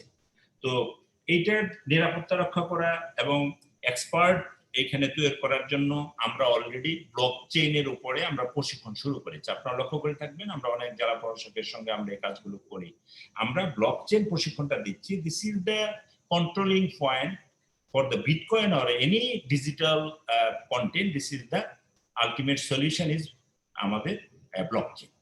ব্লকচেইন যদি স্ট্রং হয় তাহলে আপনাদের এই বিষয়গুলোকে নিরাপত্তার সঙ্গে যোগাযোগ রক্ষণ করা সম্ভব। আমাদের এডুকেশন সেক্টর, ল্যান্ড সেক্টর এবং আমাদের ব্যাংকিং সেক্টরে আমরা ব্লকচেইনে উৎসাহিত করা হচ্ছে। আমরা অলিম্পিয়াড ফর ব্লকচেইন আমরা করেছি। আমাদের মাননীয় প্রতিমন্ত্রী, আমাদের আইসিটি উপদেষ্টা মহোদয়, সিনিয়র সচিব স্যার সহ আমরা সারা বাংলাদেশে ব্লকচেইন অলিম্পিয়াড করেছি। কারণ হচ্ছে মানুষকে প্রমোট করা যে ব্লকচেইন কি এবং এটার উপকারিতা কি, আমরা কিভাবে আমাদের বিষয়গুলোকে সিকিউর করতে পারবো। এই ব্লকচেইন আমরা আগামী অর্থবর্ষরে আমরা মাঠ পর্যায়ে আপনাদেরকে নিয়ে আমরা ব্লকচেইন ট্রেনিং শুরু করব। তখন এই বিষয়গুলো আরো পরিপূর্ণভাবে আমরা আপনাদেরকে অবহিত করব। আরেকটি বিষয় হচ্ছে সাইবার সিকিউরিটি। প্রশ্নের ভিতরে ছিল যে এখন এটা একটা বড় থ্রেট, সারা বিশ্বেই থ্রেট, শুধুমাত্র আমাদের দেশে নয়, একদম আমেরিকা থেকে শুরু করে রাশিয়া পর্যন্ত। রাশিয়াকে সবাই ভয় পাচ্ছে সাইবার সিকিউরিটির কারণে, আমেরিকাও ভয় পাচ্ছে। কারণ হচ্ছে সাইবার সিকিউরিটি আপনার এই সিস্টেমকে বন্ধ করে দেবে। আমাদের বাংলাদেশে এখন মাঠ পর্যায়ে আমরাই আমাদের আইসিটি অধিদপ্তর থেকে লক্ষ লক্ষ ডিভাইস আমরা দিয়েছি। ইন্টারনেট কানেক্টিভিটি সারা বাংলাদেশে 2 লক্ষ কিলোমিটার। তো এই ইন্টারনেট কানেক্টিভিটি আমাদের ডিভাইসকে সেভ করার বিষয় হচ্ছে সাইবার সিকিউরিটি। এবং সাইবার সিকিউরিটির সাইড ইফেক্ট অনেক মারাত্মক। আপনারা লক্ষ্য করে দেখবেন যে প্রায় 57টি সাইড ইফেক্ট রয়েছে। এটা অক্সফোর্ড ইউনিভার্সিটি একটা রিসার্চ আছে যে what are the side effects of the cyber security. Cyber security ইফেক্টের ফলে আপনারা লক্ষ্য করেছেন যে অনেক শিশু মানে মানসিক বৈকল্যের শিকার হচ্ছে, মারা যাচ্ছে। অনেক শিশু এবং মহিলারা এই cyber security, cyber bullying, phishing এ আক্রান্তে তারা বিভিন্ন ধরনের মানসিক ভাবে বিপর্যস্ত হচ্ছে, অর্থনৈতিক ক্ষতি হচ্ছে। আমাদের সিস্টেম বিকল হয়ে গেলে কোটি কোটি টাকা এখানে আমাদের সিস্টেম ডেভেলপ করার জন্য প্রয়োজন হয়। এই সাইবার সিকিউরিটি এক্সপার্ট তৈরি করার জন্য সারা বাংলাদেশে আমরা প্রায় 400-500 অফিসারকে 3 দিন ব্যাপী প্রশিক্ষণ দিয়ে সেন্সিটাইজ করছি। তাদেরকে অলরেডি আমাদের প্রায় প্রশিক্ষণ শেষ হচ্ছে এবং যারা এখানে ভালো করবে তাদেরকে আমরা রাশিয়া এবং যে সমস্ত দেশ সাইবার সিকিউরিটি নিয়ে কাজ করবে তাদেরকে আমরা এখানে পাঠানোর ব্যবস্থা করব। এখন হচ্ছে সর্বশেষ যে প্রশ্নটা ছিল যে কোলাবোরেশন এন্ড কোঅর্ডিনেশন, এটা একজন অফিসার আমাদেরকে করেছেন যে আমরা কিভাবে কাজটা করব, আমরা কিভাবে কোলাবোরেটিভ ওয়েতে এই কাজগুলো পেতে পারি। আইসিটি বিভাগ অলওয়েজ বিশ্বাস করে কোলাবোরেশন, কোঅপারেশন এবং কনসালটেশন এবং দ্য আদার অর্গানাইজেশনস। এটা আমরা বিশ্বাস করি এবং আমাদের প্রত্যেকটা কাজ আমরা সকলকে নিয়েই করি। শুধুমাত্র আমরা সারা বাংলাদেশের ৬০ জেলা প্রশাসকের সহযোগিতা আমরা সেমিনার করছি, এটা আমাদের অর্থায়নে করছে। আমরা ইনথি ব্যবস্থাপনায় সারা বাংলাদেশে প্রায় 1,50,000 অফিসকে আমরা কর্মকর্তা কর্মচারীকে প্রশিক্ষণ দিয়েছি আমাদের অর্থ দিয়ে। 19,000 অফিসকে আমরা ইনথিতে সম্পৃক্ত করেছি, এটা আমাদের সহায়তায়, ক্যাবিনেটের নির্দেশনায় এবং এটওয়ার সহায়তা আমরা করেছি। এবং আমাদের আগামী বছর লক্ষ্যমাত্রা রয়েছে যে যে সমস্ত অফিস এখন ডিনথিতে এখনো আসেনি তাদেরকে প্রশিক্ষণ দেওয়া এবং অফিসগুলোকে এটওয়ার মাধ্যমে কানেক্টিভিটি তৈরি করা। তো আমরা সবসময় এটা বিশ্বাস করি যে সকলকে নিয়ে কাজ করলে এই ফলাফলটা আমরা পাবো। তো আমি আমার বক্তব্যের প্রায় শেষ দিকে চলে আসছি। এখন আমরা কয়েকটা বিষয় বলি যে আমাদের যে নিয়ার ফিউচার তাদেরকে টুইন আপ করা, this is the ultimate objective of the government. How can we shape of our future generation? কারণ আমরা এখানে যারা রয়েছি আমাদের ধরেন আমরা কতটুকু আমরা করতে পারবো। এখন যদি আমাদের যে 4 কোটি শিশু আমাদের রয়েছে, আমাদের পপুলেশন ডেভিডেন্টে যে আমাদের ইয়ং ফোর্স রয়েছে, এদেরকে নলেজ ট্রান্সফার করতে হবে, এদেরকে দক্ষ হিসেবে গড়ে তোলার জন্য আমাদের শিক্ষা ব্যবস্থার পরিবর্তন আনতে হবে এবং স্কুল কলেজগুলোকে আমাদের ডিজিটাল টেকনোলজির সুবিধাগুলো পৌঁছাতে হবে, ইন্টারনেট কানেক্টিভিটি দিতে হবে। এটার জন্য একদম সুনির্দিষ্ট পরিকল্পনা আইসিটি বিভাগের রয়েছে, আইসিটি অধিদপ্তরের রয়েছে। আমরা পর্যায়ক্রমে আমাদের মাধ্যমিক পর্যায়ে প্রায় 35,000 প্রতিষ্ঠান রয়েছে সারা বাংলাদেশে। আমরা ইতিমধ্যে 13,000কে সম্পৃক্ত করেছি। এবছর আমরা 5,000, আগামী অর্থবর্ষরে আমাদের যে ইডিসি প্রজেক্ট আর 10,000 প্রতিষ্ঠানকে আমরা lab, internet connectivity, programming contest, coding contest এগুলো করার জন্য একটা সুন্দর পরিকল্পনা আমরা নিয়েছি। সেটার বাস্তবায়ন জেলা প্রশাসনের মাধ্যমে, উপজেলা প্রশাসনের মাধ্যমে এবং সরকারি জেলা উপজেলা পর্যায়ের যে কর্মকর্তারা রয়েছেন, শিক্ষা ডিপার্টমেন্টের কর্মকর্তা, তাদের মাধ্যমে আমরা বাস্তবায়ন করছি, এটা আপনারা জানেন। তো এই সমস্ত উদ্যোগগুলো আপনাদেরকে অবহিত করা, আমাদের রেডিনেসটা কি জানানো এবং কোঅপারেশনের ক্ষেত্রে আপনাদের সহযোগিতা, আমরা কি ধরনের সহযোগিতা করতে পারি সেই ক্ষেত্রগুলো চিহ্নিত করাই হচ্ছে আমাদের কাজ। আপনারা যে প্রশ্নগুলো করেছেন এগুলো আমরা একটা রেজুলেশন আকারে নিয়ে এটা আমরা পরবর্তী পর্যায়ে 64 জেলা নিয়ে আমরা একটা সেমিনার করব, সেখানে আমরা এই বিষয়গুলো তুলে ধরে আমরা সরকারের উচ্চ পর্যায়ে এই বিষয়গুলো অবহিত করতে চেষ্টা করব। সর্বশেষ আমি আর কথা বাড়াই না, অনেক কথা আপনাদের সঙ্গে বলেছি।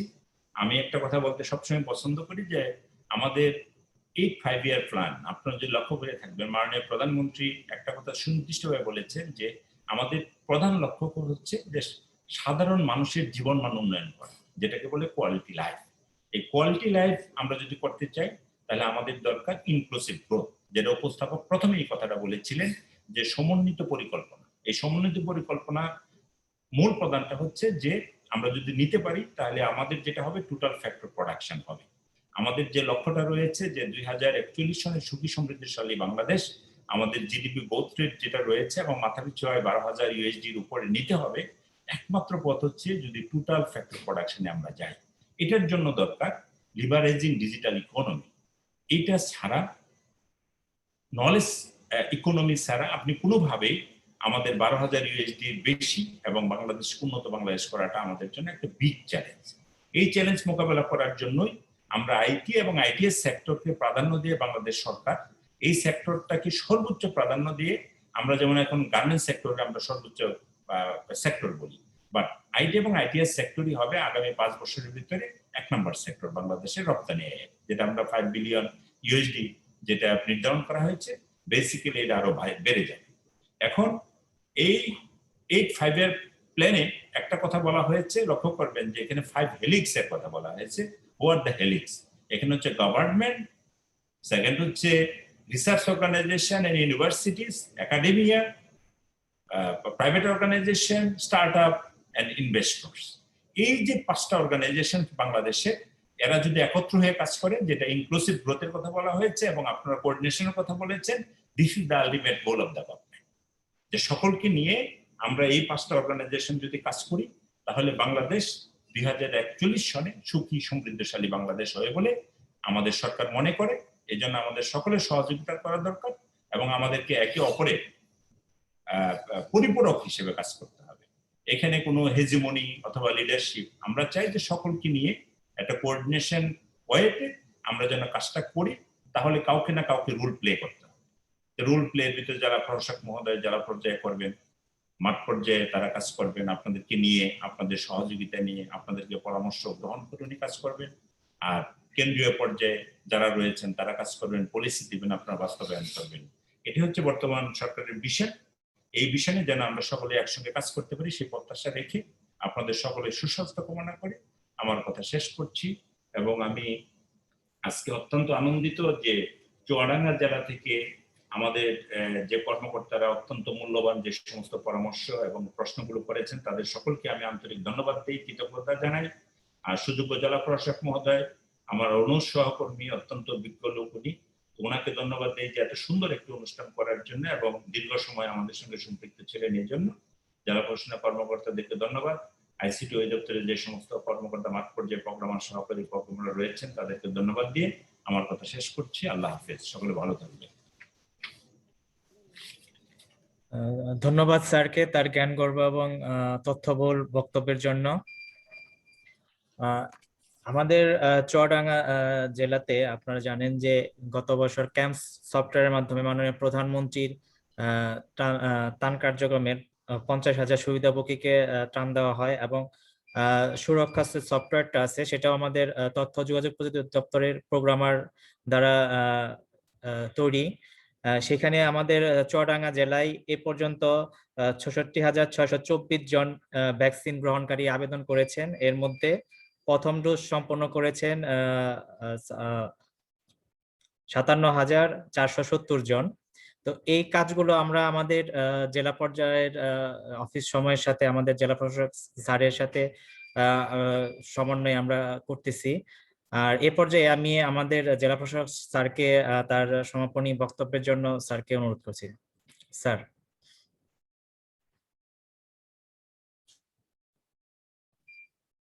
জি ধন্যবাদ প্রোগ্রামার সাহেব।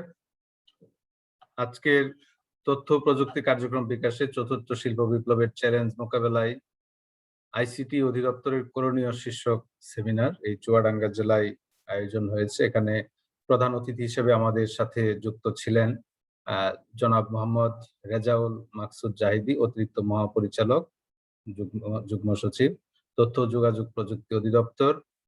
মূল প্রবন্ধ উপস্থাপন করলেন জনাব মোহাম্মদ ফিরোজ সরকার, উপপরিচালক তথ্য যোগাযোগ প্রযুক্তি অধিদপ্তর।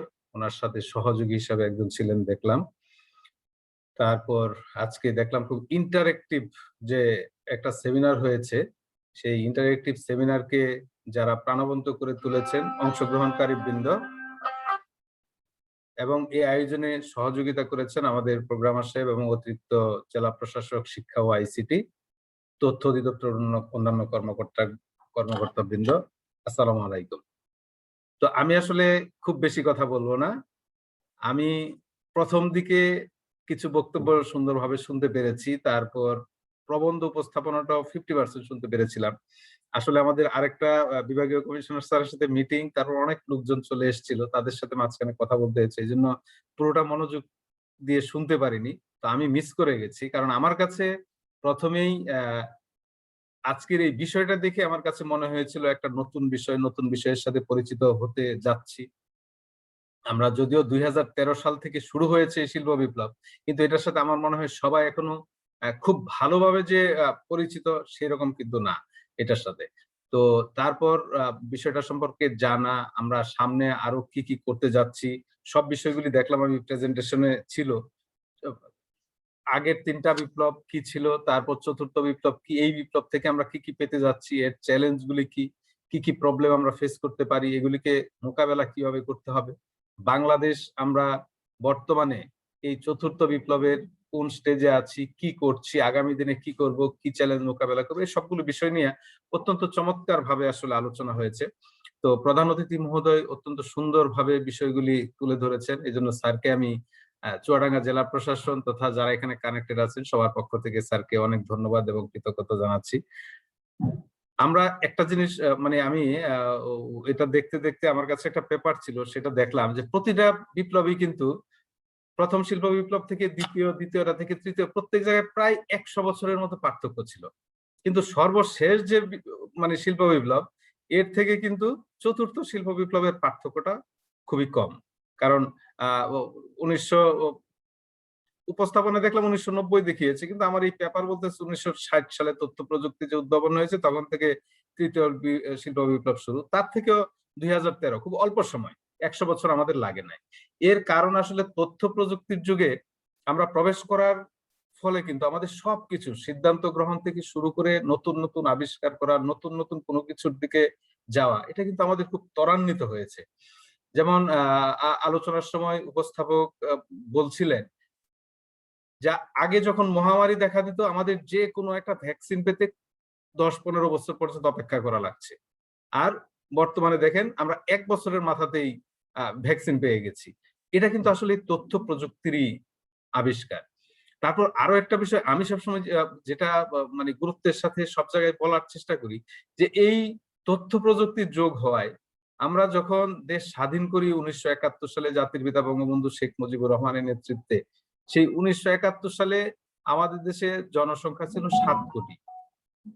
তখনও কিন্তু আজকের দিনের মানুষের মতো আমাদের যে পরিপূর্ণ ক্যালোরি সেটা পেতে কিন্তু অনেক ব্যাক পেতে হতো। আমরা কিন্তু পূর্ণ ক্যালোরি তখনও পেতাম কিনা আমার সন্দেহ আছে। আমি নিজেও ছোট সময় দেখেছি, মানে গ্রামের প্রত্যেকটি মানুষ 3 বেলা পেট পুড়ে খাবে, এরকমটি কিন্তু সম্ভব ছিল না। আজকে দেখেন, আজকে কিন্তু খাওয়া পড়ার কারোই তেমন কোনো অভাব নেই। প্রত্যেকটা মানুষই তাদের ক্যালোরি পূর্ণ করে খেতে পারছে। এর একটাই কারণ, কৃষিতে এই তথ্য প্রযুক্তি। মানুষ হয়ে গেছে 16-17 কোটি। আবাদি জমির পরিমাণ কমে অর্ধেকেরও কম, মানে কমে গেছে। তখন যা ছিল এখন। তারপরও কিন্তু উৎপাদন আপনার 3-4 গুণ বেড়ে গেছে। কিভাবে বেড়েছে এটা? শুধু এই তথ্য প্রযুক্তি ব্যবহারের ফলে। এবং তথ্য প্রযুক্তি আরো নতুন নতুন করে চেষ্টা করছে, নতুন নতুন উফশী জাত যেগুলিকে বলে, উচ্চ ফলনশীল জাত আবিষ্কারের, যে আরো যে ক্রমবর্ধমান মানুষের বৃদ্ধি, ক্রমবর্ধমান যে চাহিদা, এই চাহিদাকে পূরণ করার জন্য। তো তথ্য প্রযুক্তি আমাদের এই ঘাটতিগুলি আশা করছি যে নিশ্চয়ই পূরণ করে দিবে। যেভাবে তথ্য প্রযুক্তি আগাচ্ছে, আমরা ডিজিটাল যুগে প্রবেশ করেছি। সেই 2009 সাল থেকে যে কার্যক্রম শুরু হয়েছিল, আজকে কিন্তু এর সাফল্য আমরা পাচ্ছি। কারণ মাননীয় প্রধানমন্ত্রীর নেতৃত্বে যে ডিজিটাল বাংলাদেশের সূচনা হয়েছিল, আজকে কিন্তু এটা পুরোপুরি বাস্তব। তো ভালো লাগে এটা ভেবে যে ডিজিটাল বাংলাদেশের শুরুতে আমি উপজেলা নির্বাহী অফিসার হিসেবে চাকরিরত ছিলাম মাঠ প্রশাসনে। এই জন্য নিজের চোখে দেখেছি যে একটু একটু করে কিভাবে এই ডিজিটাল যুগটাকে বাস্তবে পরিণত করা হয়েছে।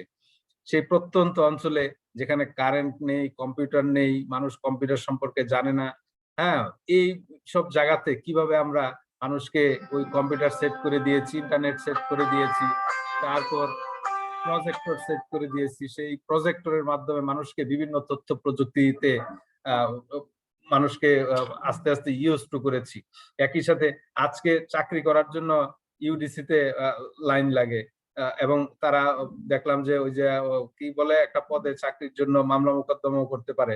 ওই সময় নাম ছিল UIS, union information and service centre. ওইখানে 2 জন উদ্যোক্তা খুঁজতে আমাদের যে কত ব্যাক পেতে হয়েছে, বিভিন্ন জায়গায় গিয়ে তাদেরকে রিকোয়েস্ট করে এনে কিন্তু উদ্যোক্তা বানাইতে হয়েছে। ওইভাবে আমরা কাজ করেছি। যাক, এই জন্য নিজের কাছে ভালো লাগে যে শুরু থেকে এটার সাথে যুক্ত ছিলাম। আমাদের আইসিটি বিভাগ প্লাস হলো আইসিটি অধিদপ্তরের বিশাল সাফল্য এটা আমি বলবো। তারা যে অক্লান্ত পরিশ্রম করেছে।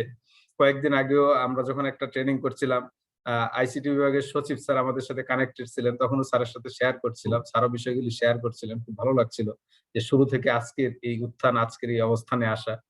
তো আমরা খুবই আশাবাদী, আজকে যে অবস্থানে আসছি এর চেয়েও ভালো অবস্থানে আমরা চলে যাব, এবং চতুর্থ শিল্প বিপ্লবের সাথে আমরা সত্যিকার অর্থেই যেন বিশ্ব থেকে আমরা পিছিয়ে না পড়ি। বিশ্ব যেভাবে এগিয়ে যাচ্ছে সেভাবে যেন তাল মিলে এগিয়ে যেতে পারি। সেই জন্য আমাদের যে টার্গেট ধরা হয়েছে যে আইসিটি খাতে দক্ষ জনশক্তি তৈরি করা, সেই দক্ষ জনশক্তি যেন আমরা তৈরি করতে পারি। আইটি পার্কগুলি যেন আমাদের দ্রুত হয়ে যায়। সেই আইটি পার্কগুলি যদি দ্রুত প্রতিষ্ঠিত হয়ে যায়, তাহলে প্রত্যেকটা জায়গায় দক্ষ জনশক্তি গঠনের যে চিন্তা ভাবনা চলছে সেটা বাস্তবে পরিণত হবে, এবং এখান থেকে ফরেন কারেন্সি আর্ন করার যে একটা সুযোগ, সেই সুযোগটা আমরা নিতে পারবো। আমাদের বিশাল একটা জনসংখ্যা আছে।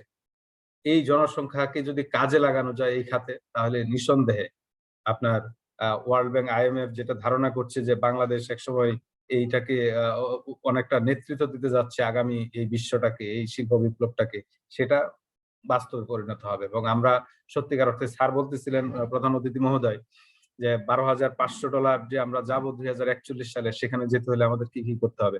সত্যিকার অর্থে এই ডিজিটাল খাতে উন্নয়ন, লোকসংখ্যা বাড়ানো এবং এখান থেকে আর্ন করার যে মাধ্যম, সেটাকে ফ্লারিশ করতে না পারলে কিন্তু আমরা ওই $12,500 যেতে আমাদের অনেক ব্যাক পেতে হবে। তো আমি দৃঢ়ভাবে বিশ্বাস করি, যেভাবে আমরা প্রেক্ষিত পরিকল্পনা তৈরি করে 2011 থেকে 2021 এর মধ্যে মধ্যমায়ের দেশের সকল ক্রাইটেরিয়া পূর্ণ করেছি। একসময় আমাদের টার্গেট ছিল এমডিজি, সেই এমডিজি কিন্তু আমরা অত্যন্ত সফল। এখন আমাদের সামনে টার্গেট এসডিজি প্লাস হলো 2041 উন্নত বাংলাদেশ। ইনশাল্লাহ আমরা আগের দুটাকে যেভাবে সফলভাবে পেরেছি পূর্ণ করতে, এবং সামনের দুটাকে আমরা একইভাবে পূরণ করতে পারবো, এবং আমাদের সত্যিকার অর্থেই জাতির পিতা যে স্বপ্ন দেখিয়েছিলেন সুখী সমৃদ্ধ সোনার বাংলা, সেই সুখী সমৃদ্ধ সোনার বাংলা আমরা ইনশাল্লাহ বিনির্মাণ করতে পারবো। তো চুয়াডাঙ্গা জেলার আজকে যেসব কর্মকর্তা বৃন্দ এখানে ইয়েতে ছিলেন, প্রশিক্ষণে অংশগ্রহণ করেছেন এই সেমিনারে, তারাও আমি মনে করি যে বিষয়টির সাথে অনেকটা ভালোভাবে পরিচিত হতে পেরেছে। তাদের কাজকর্মে আরো গতিশীলতা বৃদ্ধি পাবে এই সেমিনারের মাধ্যমে। আর বিশেষ করে আইসিটি বিভাগ প্লাস হলো আইসিটি অধিদপ্তরের স্যারদেরকে আমি অনেক অনেক ধন্যবাদ, কৃতজ্ঞতা জানাচ্ছি যে চুয়াডাঙ্গা জেলার সাথে এরকম সুন্দর একটি সেমিনার আয়োজন করে আমাদের আইসিটি বিষয়ক যে নলেজ, চতুর্থ শিল্প বিপ্লবের বিষয়ে আমাদের জ্ঞান ভান্ডারকে আরো সমৃদ্ধ করার জন্য। তো আমি আর কথা না বাড়িয়ে আজকে আমাদের প্রধান অতিথি স্যার সহ যারা প্রবন্ধ উপস্থাপন করেছেন, প্লাস হলো যারা অংশগ্রহণ করেছেন, যারা এর আয়োজন করেছেন, সবাইকে চুয়াডাঙ্গা জেলা প্রশাসনের পক্ষ থেকে অনেক ধন্যবাদ এবং কৃতজ্ঞতা জানিয়ে আমি আমার বক্তব্য শেষ করছি। এবং আমার মনে হয় বলছিলেন সমাপনী ঘোষণা দিতে, আর তো কিছু নেই প্রোগ্রামার সাহেব? স্যার আপনি স্যার সমাপনী ঘোষণা দিতে পারেন স্যার। জি, তো আমি আমাদের প্রধান অতিথি স্যারের অনুমতি নিয়ে আমি আজকের এই সেমিনারের এখানে সমাপ্তি ঘোষণা করছি। ভালো থাকবেন সবাই, আল্লাহ হাফেজ, বাংলাদেশ চিরজীবী হোক। ধন্যবাদ স্যারকে। তো এর সাথে আমাদের আজকের এই সেমিনার শেষ হয়ে গেল। সবাইকে অংশগ্রহণ করার জন্য ধন্যবাদ। আসসালামু আলাইকুম।